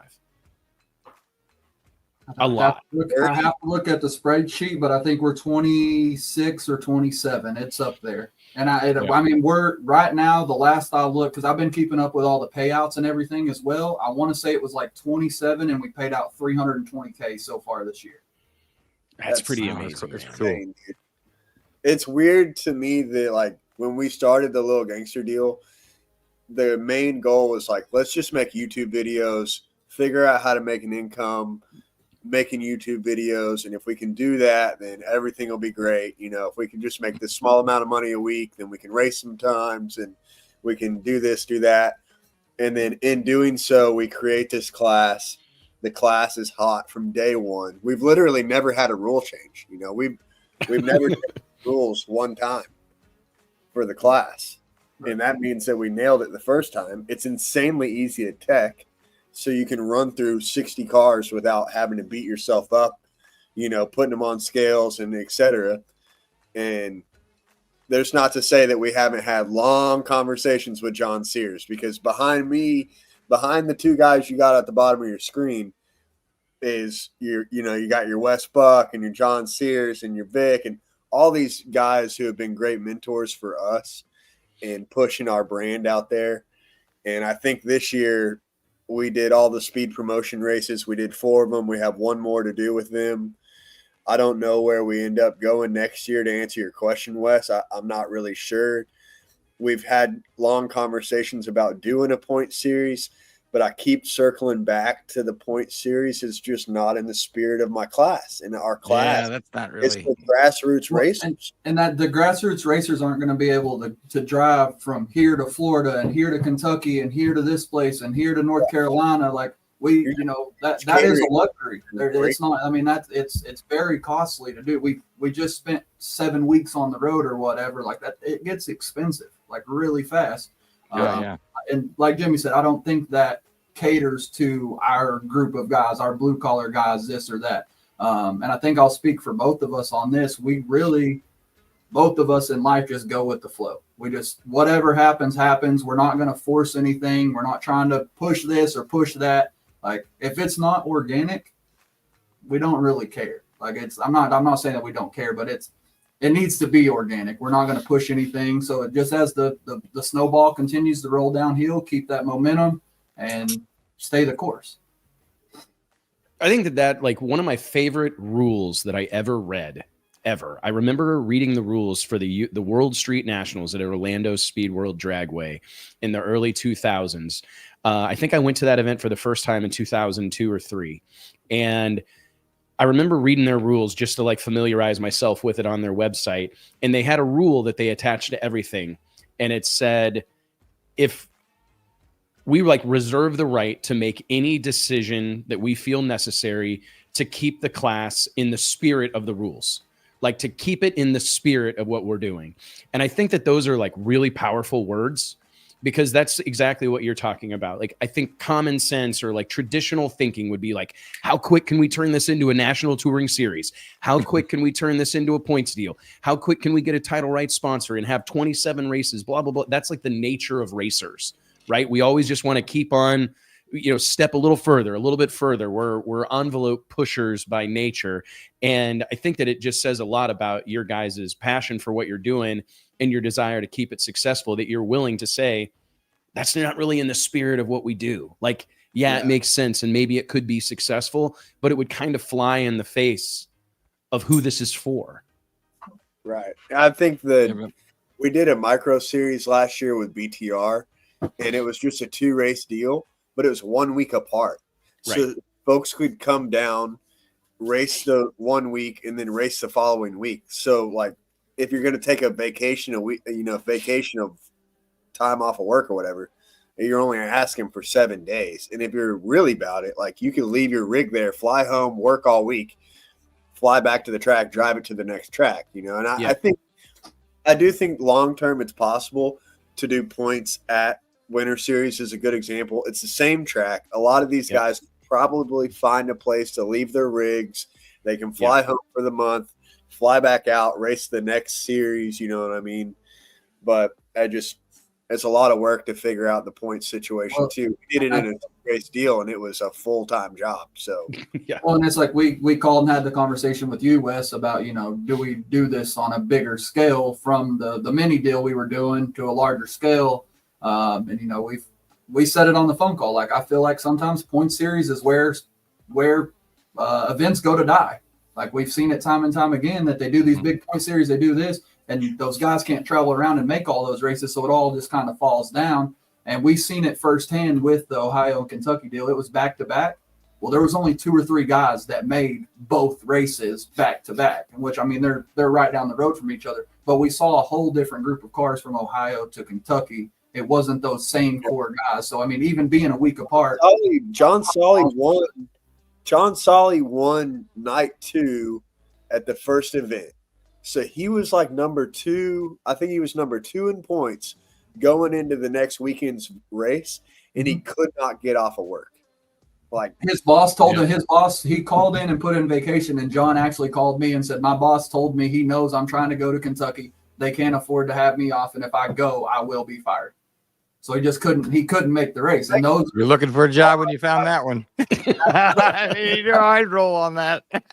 I know exactly what JT would do. Well, it's been real. JT just sent a picture back with a golf club and a beer. Yeah, 100%, man. Oh my God. Well, tell us about Doomsday No Prep this past weekend. Ended up with 56 cars, a little over. It was like right at 14,200 was the payout. Dude, side by side racing all night long. I think we had majority of the show there. Dude, it was a blast. Wheelies, wrecks, anything you can imagine. Jimmy Dale still ain't got his shit together. Imagine that. We hit the wall last week. I don't know if you guys heard about this. We haven't really been public about it. Here's my public debut of I hit the wall for the first time. And that was 2 weeks ago at Evadale, actually. He flew in. Barrett drove the car Thursday and Friday. Tom flies in, makes the test pass, ends up going all the way to the final Saturday. In the semifinals, we're pretty sure the tie rod broke when he let go of the trans brake button. And instead of letting out the throttle and being like, hey, this don't feel right, my boy over there was in it for the win, and he did win. But after the steering, he was turning the steering wheel, but it wasn't doing anything. JT, if I send you a video, can you play it on here? Yep. Oh boy, watch this. Yeah, y'all can get a lot. Y'all get before it even gets the Jimmy Dale YouTube. So everybody was wrecking the last 2 weeks. There's been all kinds of crazy drama between Jeff having his wreck on the highway and Stinky Pinky, and the list goes on and on. And so when you think about it that way, our little wreck is nothing. You know what I mean? We got out. How bad did it tear the car up? Not It got a steering rack. It bent the K member where the steering rack goes to the K member. It got a wheel and tire, and then it pushed the driver's side strut tower in 5/8 of an inch, Really? which is a lot. But Yeah. Big shout out to Stefan. Stefan Stefco here in DFW. There's a handful of guys who do chassis setup and suspension tuning and whatnot, and Stefan has always been our guy. And we got the car to Stefan Sunday after the wreck, came straight home, went straight to Stefan's, and we picked the car up Friday night. We went and tested it Friday night, and then ran straight to the finals Saturday. So like wreck Saturday night, work on it all week, and then Saturday back in the finals. You know, I got an old wheel set that came off of Magic when I bought it out of my barn over here, aired the tires up, and we were going racing. Oh man, I hate to hear you tore it up, but I'm not surprised that Steph and those guys came through for you. You can't. There you go. It's pretty unbelievable. Oh, you got the video? All right, let's see this. So,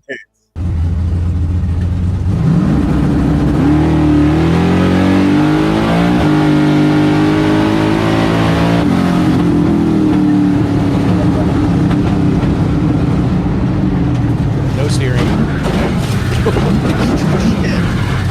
oh, yeah, man. What the fuck happened? What the fuck happened? Run it back, Chi. Run it back. Let me get Play back it one there. more time. So you can see the steering wheel come up. It looks like it's going to come. So you just got nothing. Oh, no, nobody's home. Yeah. If you watch the start of the video, when he gets about 100 foot out, the car What the fuck? How about here? No, back it up I'm more. steering it. Nobody's home. Saw that steering wheel? No steering it. Nobody's there.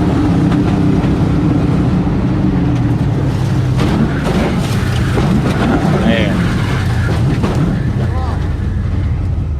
We still got the win, though. He still got the win, though. Ah. the wind light did in fact come on. Oh my gosh, Jimmy Dale. That had to be freaky. No turn. You can't. I'd shout out to the Crux because, you know, your competitor hits the wall the round before. You're going to the finals, 10,000 to win. You're not, and you don't have to split with them. You know they're not going to make the next race, or you know they're not going to make the final. next round. Yeah. Right, they're not going to make the round, so you can just take your 10 grand and go about your business. But the Crux Racing family out of Arkansas, I think they just felt bad for us. Good lawyer work over there by Poland. Poland rolled up and was like, "Hey, what do you guys think about a split?" I told him, I rolled over there and told him, I said, pretty sure y'all just saw what happened, and we can negotiate a split right here. Y'all can have the check, y'all can have the win, or if y'all ain't splitting, we're pulling that bitch in the burnout box, and I'm gonna full send it whether you like it or not. And We had to duct tape some stuff together. It was going to make it Buddy looked at me and said, "Dude, that's not safe." And I said, "Well, we can negotiate something there. That's not the only option we got." They ended up splitting $2,000, 8,000 to win, $2,000 to us, and then that $2,000 was enough to cover our buy-ins for the night and fix the car. So I think our bill was $1,600 to get the car fixed, and it's like, man, that couldn't have worked out any. I mean, we could have split 5,000. That would have worked a little bit better, but you know, They were probably driving home going, how in the hell did we get roped into that? There's no chance they're gonna make it back up here to run us. You know, like, oh shit. Dude. they're good dudes. We race with them all the time, and I think I tell people the same thing all the time. I don't have any intentions on not drag racing. I probably will drag race the rest of my life. And I figure you'll drag race the rest of your life. So we better figure out how to get along. You know what I mean? Because we're going to be at the same track until we're grumpy old men. So if we just hold this grudge forever, it's not going to be good for either one of us. You know what I mean? So let's just let it go, figure out how to get along. And typically people are like, yeah, all right, I get it. I agree. I mean, it's this is an awfully small, as big as it is, it's very small. You know, Yeah, it is. everybody Yeah. knows everybody. I mean, I think sometimes we don't realize how big drag racing is, like as a community or as an industry, but for as big as it is, it still is very small and everybody knows everybody. And you might as well find a way, you know, to work together, dude. So I mean, Doug Johnson said, "What happened in the final of Doomsday?" So last pass was made at 12:50. They called us back into the lanes at 103, 104, something like that. So it's kind of like a turn and burn situation. Get up there. Jimmy Dale goes to fire 50 Shades up, and it just had no juice in it, no battery whatsoever. It tried for about 2 seconds, and the battery was dead. We asked them for 10 minutes. They gave us 10 minutes to put a battery charger on it. We allowed it. We were charging it. They fired the car up, went to take the water box. I asked Hollis, do we still get 2 minutes? Because our whole plan was, I already told Tim, Tom, Jimmy Dale, whatever. We're going to take the 10 minutes plus the additional 2 minutes after their burnout and like fire this thing up at 11 minutes and 30 seconds, pull into burnout, go. Well, Hollis is like, yeah, y'all still get 2 minutes. He goes to take off to tell the dudes in the Nova, hey, they still have 2 minutes because there's the white line at XRP. Like that's your threshold. Hollis doesn't make it up there. The dudes make the pass. So they went ahead and went down. So then I, of course, was like, hey, we were still supposed to get 2 minutes. It turned into a big screaming match, back and forth. And they agreed to give us a rerun, then said they weren't going to rerun us. And we pretty much, they took the win, and then we grudge raced them after for the difference in the pot, if you will. The difference from our split being 50-50 or 30-70, whatever it was. And my boy was a little bit antsy on the tree. He saw red. Nah. I did a good job on the tree. I just put the car too deep in the beams. And that's something that we've been doing since, since Lights Out.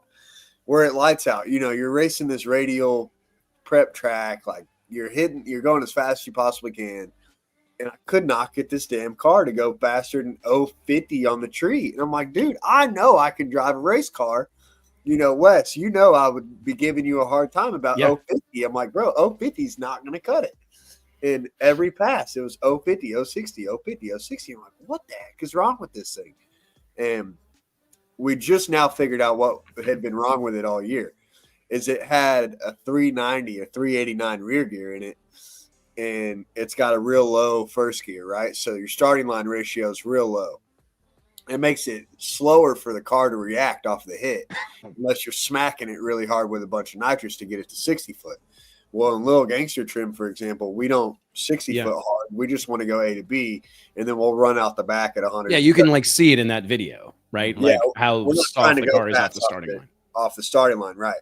A few weeks ago, we were at Little River, and I broke her gear set again, the second gear set for the year. And I'll get to that in a second. But the second gear set we break in a year, and I'm scrambling around. This is Friday night. I know the next night is 10K to win, you know, and I think we made it to the semifinals or something like that. But anyhow, I'm looking for a gear set. All I can find is a 410. So we go from a 389 to a 410. Well, the car starts to react a lot faster off the hit just from going to a 389 to a 410. So I go from taking the second beam, and then once how I was doing it is I would take the second beam, and then I would take another bite of the second beam. I'm not going deep by any stretch, but I would take a bite of the second beam. I did this all at World Series of Pro Mod, by the way. That's how I won World Series of Pro Mod. I would take the tree, then I'd take another bite of the second beam. You'll stop with the yellow bulb on, and then kind of just out another half inch or inch, just right on the threshold of turning that top bulb off. So when we turn to a 410 gear, the car starts to react a lot faster, and I start to go red every now and then. You know what I mean? We went red at Little River that weekend that we put the 410 gear in it, and then this past weekend in testing Friday night, I went 008 red. We went 001 green a few weeks ago. So, like, we've been 2 on top of the tree, right? So now I'm learning that I'm going to have to change my staging procedure to just barely tickle that second beam and not go all deep into it, you know? And that's what happened in the finals. I went all deep into the second beam, then cut the regular light. Boom, we went red, you know, shocker. He probably would have won Lights Out, but some of his crew kind of bailed on him at the last minute. Me and Lyle JT did. was my crew guy. Yeah, and Lyle, and Lyle's right. He's in here and he says all these excuses for being full tardy on the tree. I'm going to show you some miles per hour at Big Jake's when I run beer money. I'll show you some mile an hour. You. You ain't gonna catch me. Get real. Me and Lyle are locked in Thursday night, $1,000, little gangster trim at Big Jake's. Hey, that has been. I put all my 32 guys yesterday in a group chat, and we've got Scotty Cruck and Dickie McFarland locked in for 2,500, 2,000 on the race, 500 on the tree. I think Charlie was looking for action. All the guys are looking for action, and I was actually telling the guys in NX this morning, I'm like, it's awesome to see because normal grudge racing rules, you got, oh, well, you got this, you got a big block, you got a small block. The little gangster stuff, it's 530. So these guys are just like 5,000. Okay, bet. Like, so simple, and it's awesome. Bet. Yeah. But no, I mean, I love it, man. I mean, I think that again, it just shows you that you can make a hell of an exciting show out of a drag race, regardless of what the cars run. Like it doesn't, I think that there is more to be gained from having a handful of rules. I mean, it's not like Little Gangsters has a lot of rules. Right. I mean, it's as simple as you can possibly get. But the fact that there are some confines, there's some walls that we're going to operate within makes everything more manageable. And it's the secret sauce, you know, is everybody, it's no secret what you're running. Who's better tonight? No, it's nobody knows where you're at. No time. So everybody knows you're close to 530, but are you too fast? Are you too slow? Are you right on? Nobody actually knows. And I actually told Cheese, our tuner, this last weekend, the 56 car deal at Big Jake's race, that was probably the most emotion I have seen in drag racers in a really long time. Like those dudes that were losing first round, they're slamming shit on the phone. I mean, they're slamming stuff on the ground. They're mad.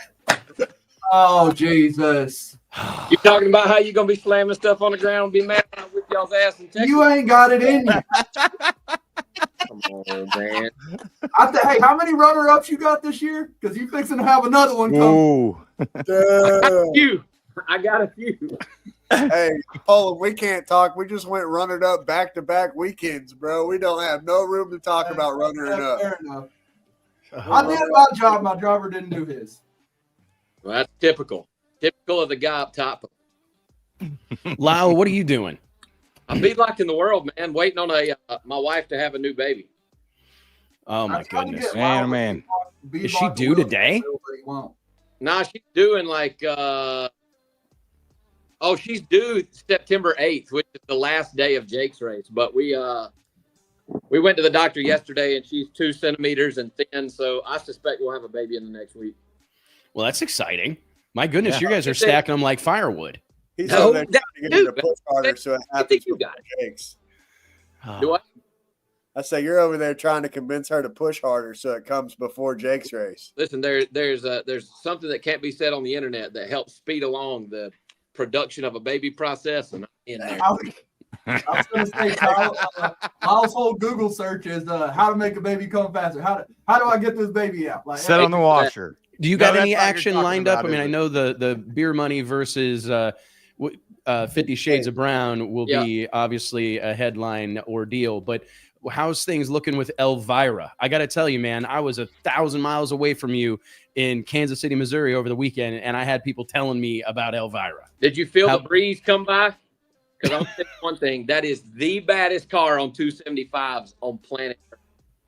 And we're going to show that to you in Texas. But yeah, got a grudge race with Norman Bryson's car on Thursday night, I think, for 10 grand.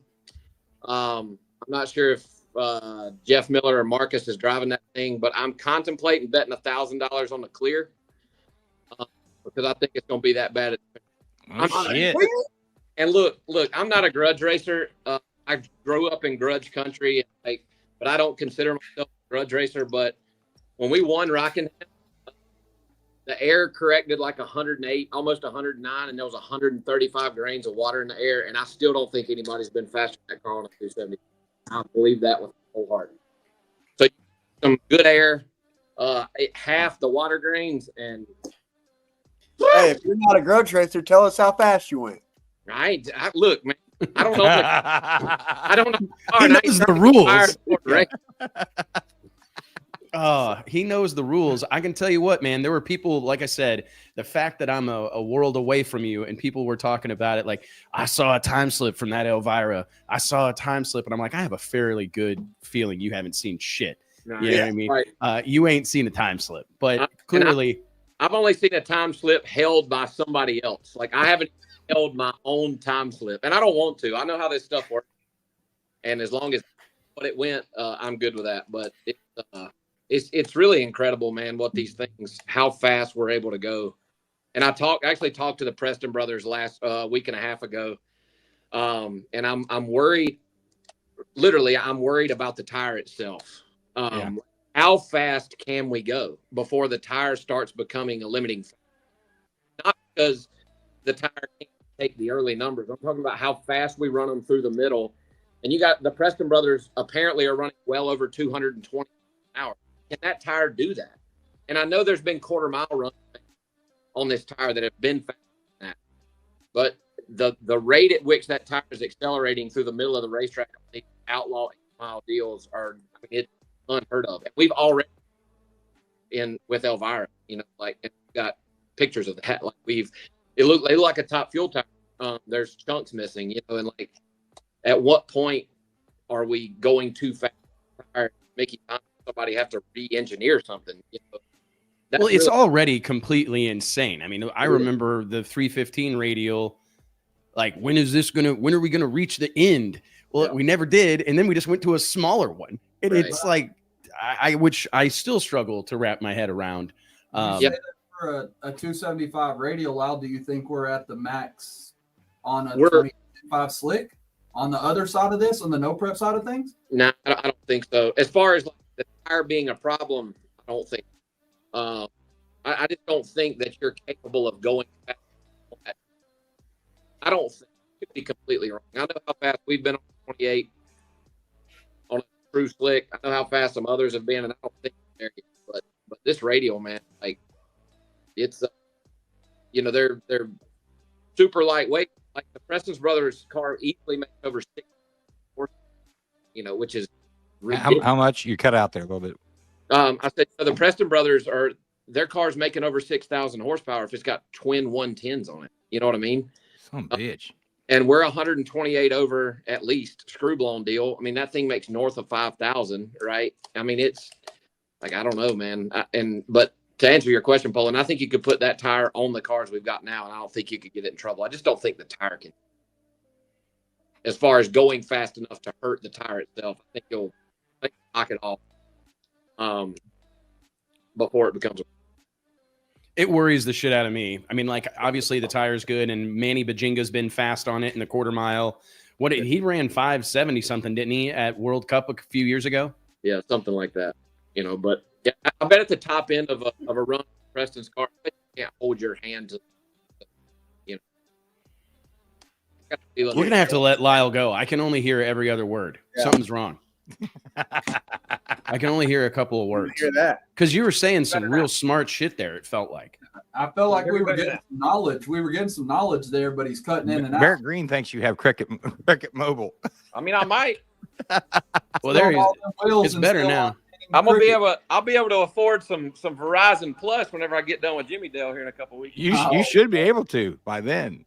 But no, what I was saying is, at the top end of a run after like Preston's or maybe even my car, I bet you can't hold your hand to the tire. You know, like they're that hot, you know, and going through that much. So I don't know, man. I've been worried about it since we started running fast on the tire, you know, and seeing what happens to it after. How bad's it beat up the track running? It's when you set the phone down, Lyle, is when it's cutting out. Son of yeah. Not, you know, I mean, you know, when we ran fast, when we started going really fast is when I started kind of getting concerned with the tire itself. You know, it's something I don't think many people thought about. But we're going fast enough now that you should pay very close attention and consider it whenever you're running these things as fast as we are, because I think the tire could become a problem. How many runs you get? Well, right now, I mean, we've got 17 runs on the tires that are on it now, and we chunked them. So, you know, we're going to go test this weekend, break in 2 new sets, and I mean, I'll probably put 10 on them at Jake's and change it if we make that many runs. Well, hey, we're broke boys over here, so you just bring those used radials to Jake's with you, and after we go across your ass, then we'll take the tires as a little bit of the payment. You're gonna need them tires to get home when I get done. Oh, I'm sure you're putting the used tires on beer money, no? No, man, that bitch gets fresh rubber, son. Oh man, Used shit on that thing. We're built different. It's used itself. The least I could do is I'll put new bar tires that. on The it. only one that's going to talk about putting fresh rubbers on his race car while his wife's pregnant. Yeah. Great deal there. I Great missed deal, the fresh bud. rubber in the bedroom right around Christmas. You know what I mean? Damn, dog. Damn, dog. Damn, dog. Oh, jeez, Louise, Lyle. Do you miss going to NHRA racing, or are you really enjoying this PDRA outlaw type of situation? I missed the quarter mile, the speed and whatnot, and the group of guys and girls that are over there. But I'm really enjoying myself with the outlaw stuff. It's more stress-free and more my class of people. You know, and we're having fun right now. Tommy Humans has given me a dream of an opportunity to drive all these cars, and I'm having fun, man. If I get the call for a sub-in driver for an NHRA race, I'll definitely do it. But as far as going back, it'll have to take some corporate sponsorship and some big dollars to go back over there. So probably just going to stick where I'm at. I'm having fun doing it. And, you know, occasionally I get to hang out with Jimmy Dale and Poland and you guys, and we're having fun. So I think I'm going to stick where I'm at. I like it, man. Right where you belong, behind the wheel of a outlaw door slammer, dude. Love it. Well, I guess we'll see you in a couple of weeks. You'll be Yep. down here. What night are you guys running, Jimmy Dale? Thursday night at Big Thursday. Jake's? Yep. Yeah. Testing Tuesday through Thursday, and then the actual event itself starts on Friday. Yeah. I've got our Grudge races Thursday night, and then my Grudge race with Norman's cars Thursday night as well. Wow, Badass, what man. day do you think you'll be down here? Monday, Tuesday? Yeah, nah. If the baby, which obviously the baby's gonna have to get here before I can come out there, I'll probably fly in Thursday morning, man. I gotta spend as much time helping mama as I can. So Thursday morning probably. Gotcha. If you need anybody to drive that thing, you know, Monday, Tuesday and testing, you just holler at your boy. Listen, there's a lot of things in life you may be ready for, but that sumbitch right there is not one of them. I went fast on a no prep, but you're right. I ain't been that fast. Do you like your eyebrows? You got any? Hey, I'll shave my eyebrows off. You ain't gonna have to. Oh, If you get an I don't know. Elvira, it Come will on. If I suck can them go smooth that off of fast, your face. I will shave my eyebrows off. Poland, Let can we add something in there that if I beat you on a Grudge race, you got to shave them bushy sumbitches you got off?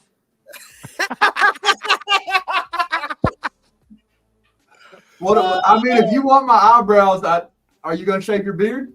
Absolutely not. Okay. This is the way to manhood, Poland. I know you haven't gotten there yet, but I ain't figured that out yet. one day you'll understand. I haven't figured that out yet. His beard continues off all the way down his back, apparently. That's But, all the eyebrows that he's collected from everybody else he's grudge raced. Hey, me and Poland will He shave just both tapes of him on our- his face. Hey, you don't be locking me into shit. Hey, listen to this. We will both shave our eyebrows if we get a pro mod ride. There you go. But anybody with a pro mod ride that's going to let us drive it probably wants us to have eyebrows on our head. Probably so. I haven't said Probably. Like, you got these Probably weird so. guys, no eyebrows. Well, they made a deal, you know. Oh, dear God, man. Dear God. You All right, guys are- fellas, I got to go. Hey, thanks, All right. Lyle. Appreciate it, buddy. All right, man. See Later, y'all. Lyle.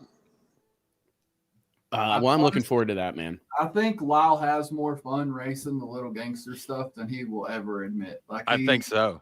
he has a blast. Like when we went to Charlotte and did Streetcar Takeover, it was kind of just like us and Lyle parked with each other, if you will. And we showed up one day. They duct taped every sill on 50 Shades of Brown, taped the wheels, taped the windows. Like he put It took us an hour to get in the car. Everything, the whole car was taped. Yeah. Like, So he went to take his kid to a birthday party, and we stole his pop-up tent. So we were stole his canopy, Yeah. we stole his whole pit and just moved it over there on top of 50 Shades of Brown. So when he pulled back in, he was like, What happened? Oh, I tried to get his door, but he caught me. You know, that'd have been great. Wait until we're about to race and he can't find his And his door. door. Yeah. that would have been badass. Yeah, Well, the whole thing, man, is just, and it's a good reminder of we're supposed to be having fun doing this. That's true. Right. Yep. You know, and JT and I, we talk about it all the time that as shit gets serious and the cars get fast and the money gets big, it's easy for the fun to fade. And I think that that's rooted in you going circling back to the beginning of our conversation about the spirit of Little Gangsters racing. I think it's a bunch of people having a hell of a good time above all else, you know, and the fact that, like, I was thinking about it just a minute ago, like if you would have gotten your new $500,000 Pro Mod into the wall at Evadale, like you would still be on suicide watch somewhere right now. You know what I mean? You'd still be crying or freaking out, you know, because it's going to take a new carbon fiber front end and we got to get this thing back on the, you know what I'm saying? It's just me, Poland, Cowboy, and Barrett. I mean, I sent JT a photo. Look at Cowboy James turning this car around in between rounds all by himself. I mean, I got a Cowboy from Bellevue, Texas out here, and he runs on Budweiser and Marlboros. Sounds like JT. It's great. Yeah, I mean, it's Coors very Light. similar. Yeah, Coors Light in Copenhagen. Yeah. There's nothing wrong with that, man. But no, I mean that's one of the main things that I get told a lot from most of the racers inside of Little Gangsters is they have a blast because they're not having to lean on their equipment as hard. They're not worried about blowing this up. They're not worried about hurting this. It's a fun, competitive class, and like people, I think they forget that a lot of the time. So then they come and run with us, and you got me and Jimmy Dale yelling and screaming at each other across the staging lanes and throwing stuff at each other. I mean, like we're just having a good time, and people really resonate with that. Yeah, there's the picture. That man worked There's his ass Cowboy off James. because I'm Barrett and Hollis are, you know, like he said, it's usually me, Barrett, Jimmy Dale, and Cowboy. Well, Barrett's running the event because it's his event. I'm running the Little Gangsters class because it's Little Gangsters. Tom's driving while playing dad and husband, all that stuff. Just left the old lone Cowboy there. I had to tell Cowboy, you know, put some fuel in it, put some nitrous in it. Keep it. You ain't really got to tell him shit at this point. That man knows everything, tire pressure, all of it. How did Modale do? Modale did great. Modale's about as good on the tree as you are. So, Okay. you know, both So y'all. she's a killer. Jesus Christ. Stone cold killer. That's what it is, man. That's what it is. I really Dude, we're think playing a so game. Her and I, did we're so baiting good. all you guys. We're baiting Yeah. all of you. All the competitors were so shook by how gorgeous Modale was that they couldn't focus on the race. So every time we'd pull up in the water box, my opponent would just wig out and just like, let me leave first, you know what I mean? Or go ahead or just sit there, just shook, you know? But no, she did great. You have a turbo LS in that car, right? No, the Or little no? brown car is just a 5.3 with a nitrous Oh, kit and turbo okay. 350. It's a good time. It is a good time. But yeah, she's just getting her feet wet. And she said, you know, Modale's only made passes at Yellow Belly. Dad is over here. Yeah. She's like, I want to race my car. And I take her to Yellow Belly. And then she goes to XRP and she's telling Shannon Morgan, and she's sitting there with all her girlfriends, you know, under the pavilion. And she's like, you know, racing here is a lot more fun than racing at Yellow Belly. It's just so much less pressure. Like, yeah. Well, I mean, at Yellow Bell, you got people riding on the wing, strangers. You know what I mean? Like some random dude with a backpack on is trying to get in your car as you're doing a burnout. Hey, You know care if what I I do a mean? ride along? Like, yeah, I do care. Yeah. But, Can I put my GoPro in here? Hey, wait, who are you? She's only raced at Yellow Belly, so she went to XRP and was like, man, this is a lot more fun. Like, I can get behind this type of deal. Well, that's Yeah. exciting, man. You know, XRP does a good job of keeping a lot of people off the starting line, which is something that happened last year, actually, at Jake's race. It was almost like a switch flipped, and they were like, that's enough. They put barriers up.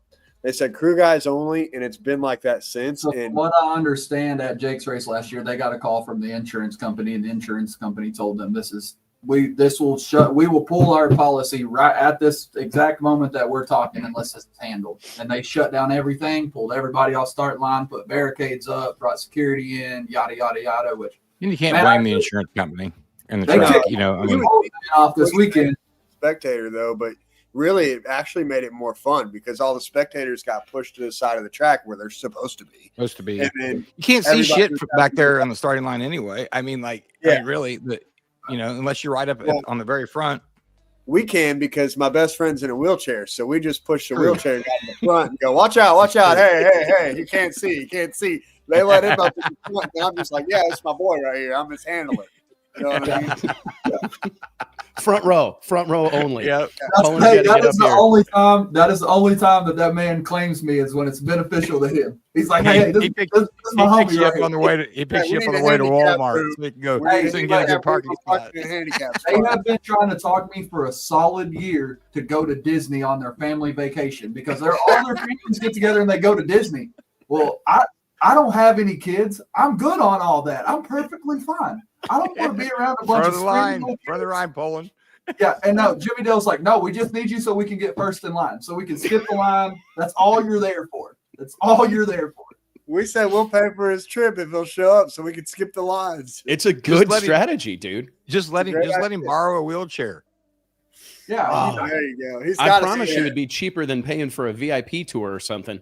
They're proud of that shit at Disney. I promise you. No doubt. Yeah, I boycott that place. I am not going back ever again. Yeah, your kid's old enough where you don't have to go back. My kid's 11 years. They go like every year, man. Not me. Yeah, JT, would you go 2 or 3 years ago? And you told me you were never going again. Yeah, I stopped by. Yeah, I went once, hated it. And I stopped by when my family was there after World Series of Pro Mod, and literally walking to my truck out of that hotel, leaving there after like a day and a half. It felt about exactly the same as when I was leaving Darlington County Jail. I mean, that's just my picture. Is that it's just all these little kids running all different directions, and about the third one that just runs smooth over the front of this wheelchair, I'm a Mike Tyson, an 8-year-old kid across the I don't want to do that. That's Alicia did that. She went to Disney when she was like in high school, and she had just had knee surgery, and she's like, it was the best trip ever. Like we walked right on to every ride. It was fantastic. I just need a knee brace, and then you just need a knee brace. You may be able to just walk with a doctor's note, obvious limp. Hey, just get a cane. Just get a cane, and you'll just be good. There you go. No, say when, man. You need a cane. So when do you leave vacation, Gunn? Right? I leave on vacation Sunday. We'll be at Lake Powell for a whole week. I'm super stoked about it. Probably won't be able to get a hold of me all next week.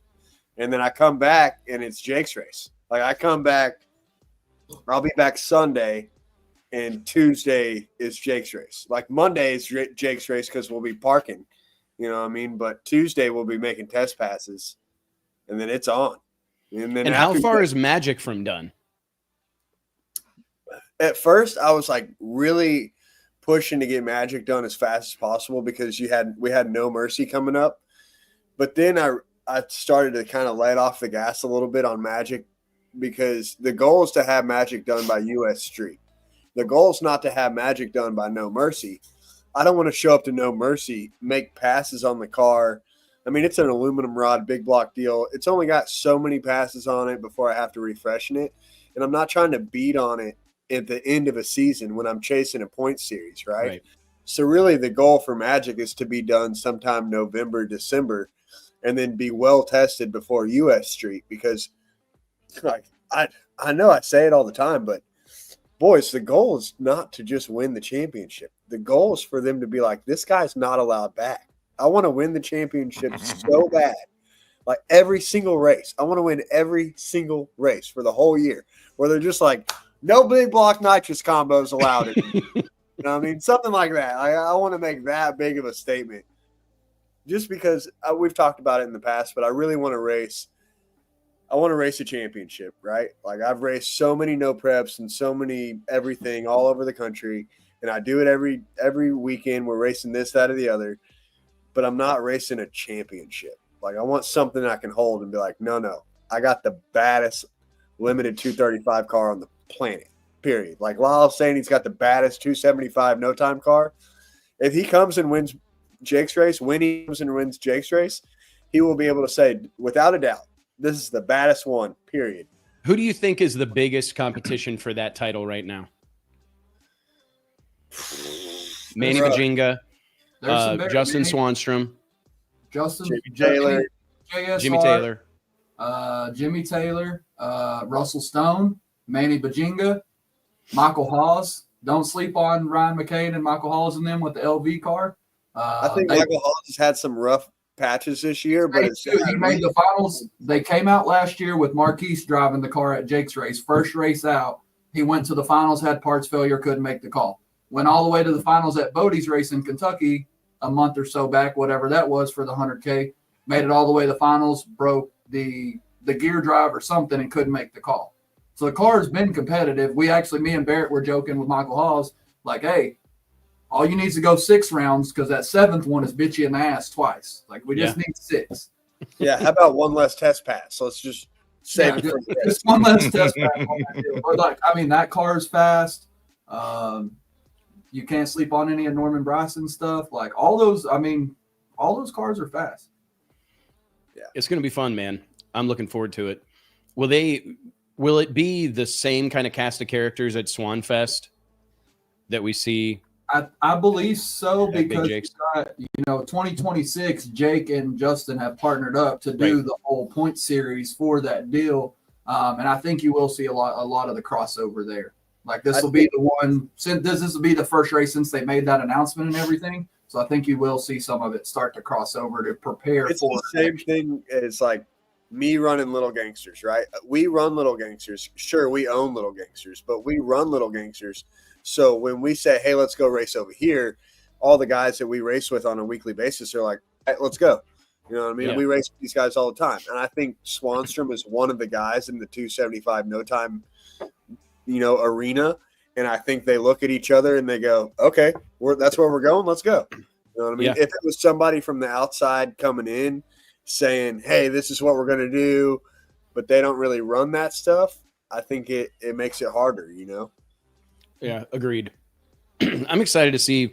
I've been telling Justin Swanstrom since he announced this race earlier in the year that like I'm genuinely excited for him. Like he's a good natural promoter, and I think that this is something he's going to do well at. I really believe. And we were texting with Swanstrom last night, and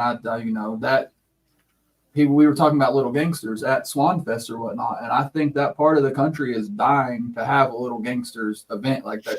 That North Carolina area of the country is. I have constant messages from people around that area. So I really think if we were talking about opening up, do a 32 car field or open it up, well, then we get into that potential of 60, 70 cars type situation. And is that good? Is that bad? It depends on who you ask. You know what I mean? Hey, Wes Buck will tell you that it's good when some people can't get in. 1,000%. It's everybody wants what no one else has, man. And that air of exclusivity will continue to drive the bus for everybody that chooses to lean into it. Still, Wes, I had 157 people in a spreadsheet for 32 spots. Yeah. And it has been the most excruciating thing I've ever had to do in my life because I'm friends with text messages this morning. Hey, don't forget me. I know I got a spot in Little Gangsters, right? I'm like, I didn't forget you. There's just people who outperformed you. You know what I mean? I know that. I know you've done really well this year. I know you support a lot of our stuff, and I appreciate the heck out of that. But I tell them, let's see at World Series of Pro Mod, or let's see at Swamp. Think about this. There's $100,000 in Little Gangster races over the next 2 months. $100,000, 25,000 in Bear Shit only, 10,000 at least, maybe 15 to 20, but 10,000 at least at Outlaw Armageddon the following week after Jake's. So it's Jake's 25,000, Outlaw Armageddon 10,000 at least. The week after that, I think we're doing War in the Woods, but that same weekend, I'm going to Maryland to do 20,000. Yeah, I'm going to Maryland with Pro Stock Gordo to do a 64 car Little Gangsters there that I think's 17,000 to win or something like that. So let's just call that 20. So there you go. That's 55,000. The last weekend of September is Ice Cream Cruise. That's 10,000. The first weekend of October is Swan Fest. That's 10 to 15,000 right there. And then after Swan Fest, you have 2 back-to-back 10,000. 10,000 Friday night, 10,000 Saturday night at Florida No Time. And then you have the last Speed Promotions race. Last MPK Speed Promotions in North Carolina to end the month off of October. and that one's another 10K to win, plus whatever happens Friday night. That could be 10K. You're well over 100 grand over the next 2 months. It's pretty insane, man. That's crazy. It's deep. We need to send we need to go ahead and just send Swanstrom this movie for promoting Swanfest. What's he scheming up over here? Oh my gosh. There it is. How did you find that? How did you find that so quick? Be a swan. That was I just pretty. looked it up. Hey, man, pretty smart. Whoever said that whole be a swan thing, he must be like a brilliant leader of men. Brilliant. It's Wes. Yeah. Wes said be a swan. Yep. Yeah. No matter how hard you're kicking, no matter how hard you're kicking under the water, don't let them see it. Be a swan. Be a swan, man. Mike Reagan Yes, said ma'am. Little Gangsters is coming to Orlando in November. Jimmy Dale, you know anything about Little Gangsters in November at Orlando? Oh, we just locked that, dude. See, there's so many things that happen so fast, I can't even keep up with it. Yeah, Little Gangsters is coming to Orlando in November. Second week in November at Orlando is going to be, I want to say 10K to win, something like that. Little Gangsters. It just keeps Poland going. just found out about it. Here's No, is this one too that you guys forgot about? And I am doing Streetcar Takeover, but that is going to be on the pit road at Nashville Speedway, and that's a small tire deal. That doesn't have anything to do with Little Gangsters. Yeah. So and then we also have Mike Hill's race is in October.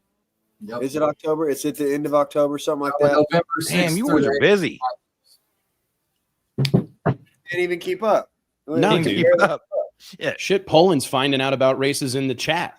It literally in the I mean, it's hilarious, man. Yeah. Oh shit. Well, Hey, Dude, Jimmy thank Dale, you guys seriously send me for an joining email us. or send me the thing with the email and all that, so I can take care of the invoice for that. So, thanks for keeping me in the Napa know-how. Napa know-how, baby. Guys, thank you so much for joining us. I look forward to seeing you soon. Jimmy Dale, I hope you guys have a ton of fun on your vacation. Let's get together, sooner rather than later here. Yeah, And, I'll see you at Jake's race. Yeah. You see me at Jake's race. Jake's? I don't know. You should. It's a good time, dude. If you don't have a golf tournament, you should come down, T. I'm about done for the year. Brother, we can go play golf while you're down here. I'm down. That's right. Hell yeah. Let's do it, man. Yeah, What let's are do we it. waiting on? Yep, say when. Well, guys, thank you so much for joining us. Poland, appreciate it. Jimmy Dale, appreciate it. JT, appreciate it. Shout out to Courtney Enders and Steve King for joining us to talk shop here. Huge shout out to all of our sponsors: Redline Synthetic Oil, Stroud Safety, FloRacing.com, Applied Racing Technology, and Racers Club. We appreciate all you guys. Can't do it without you. And we'll see you next Wednesday right here on the Drag Illustrated YouTube channel. Thanks, y'all. Later, y'all.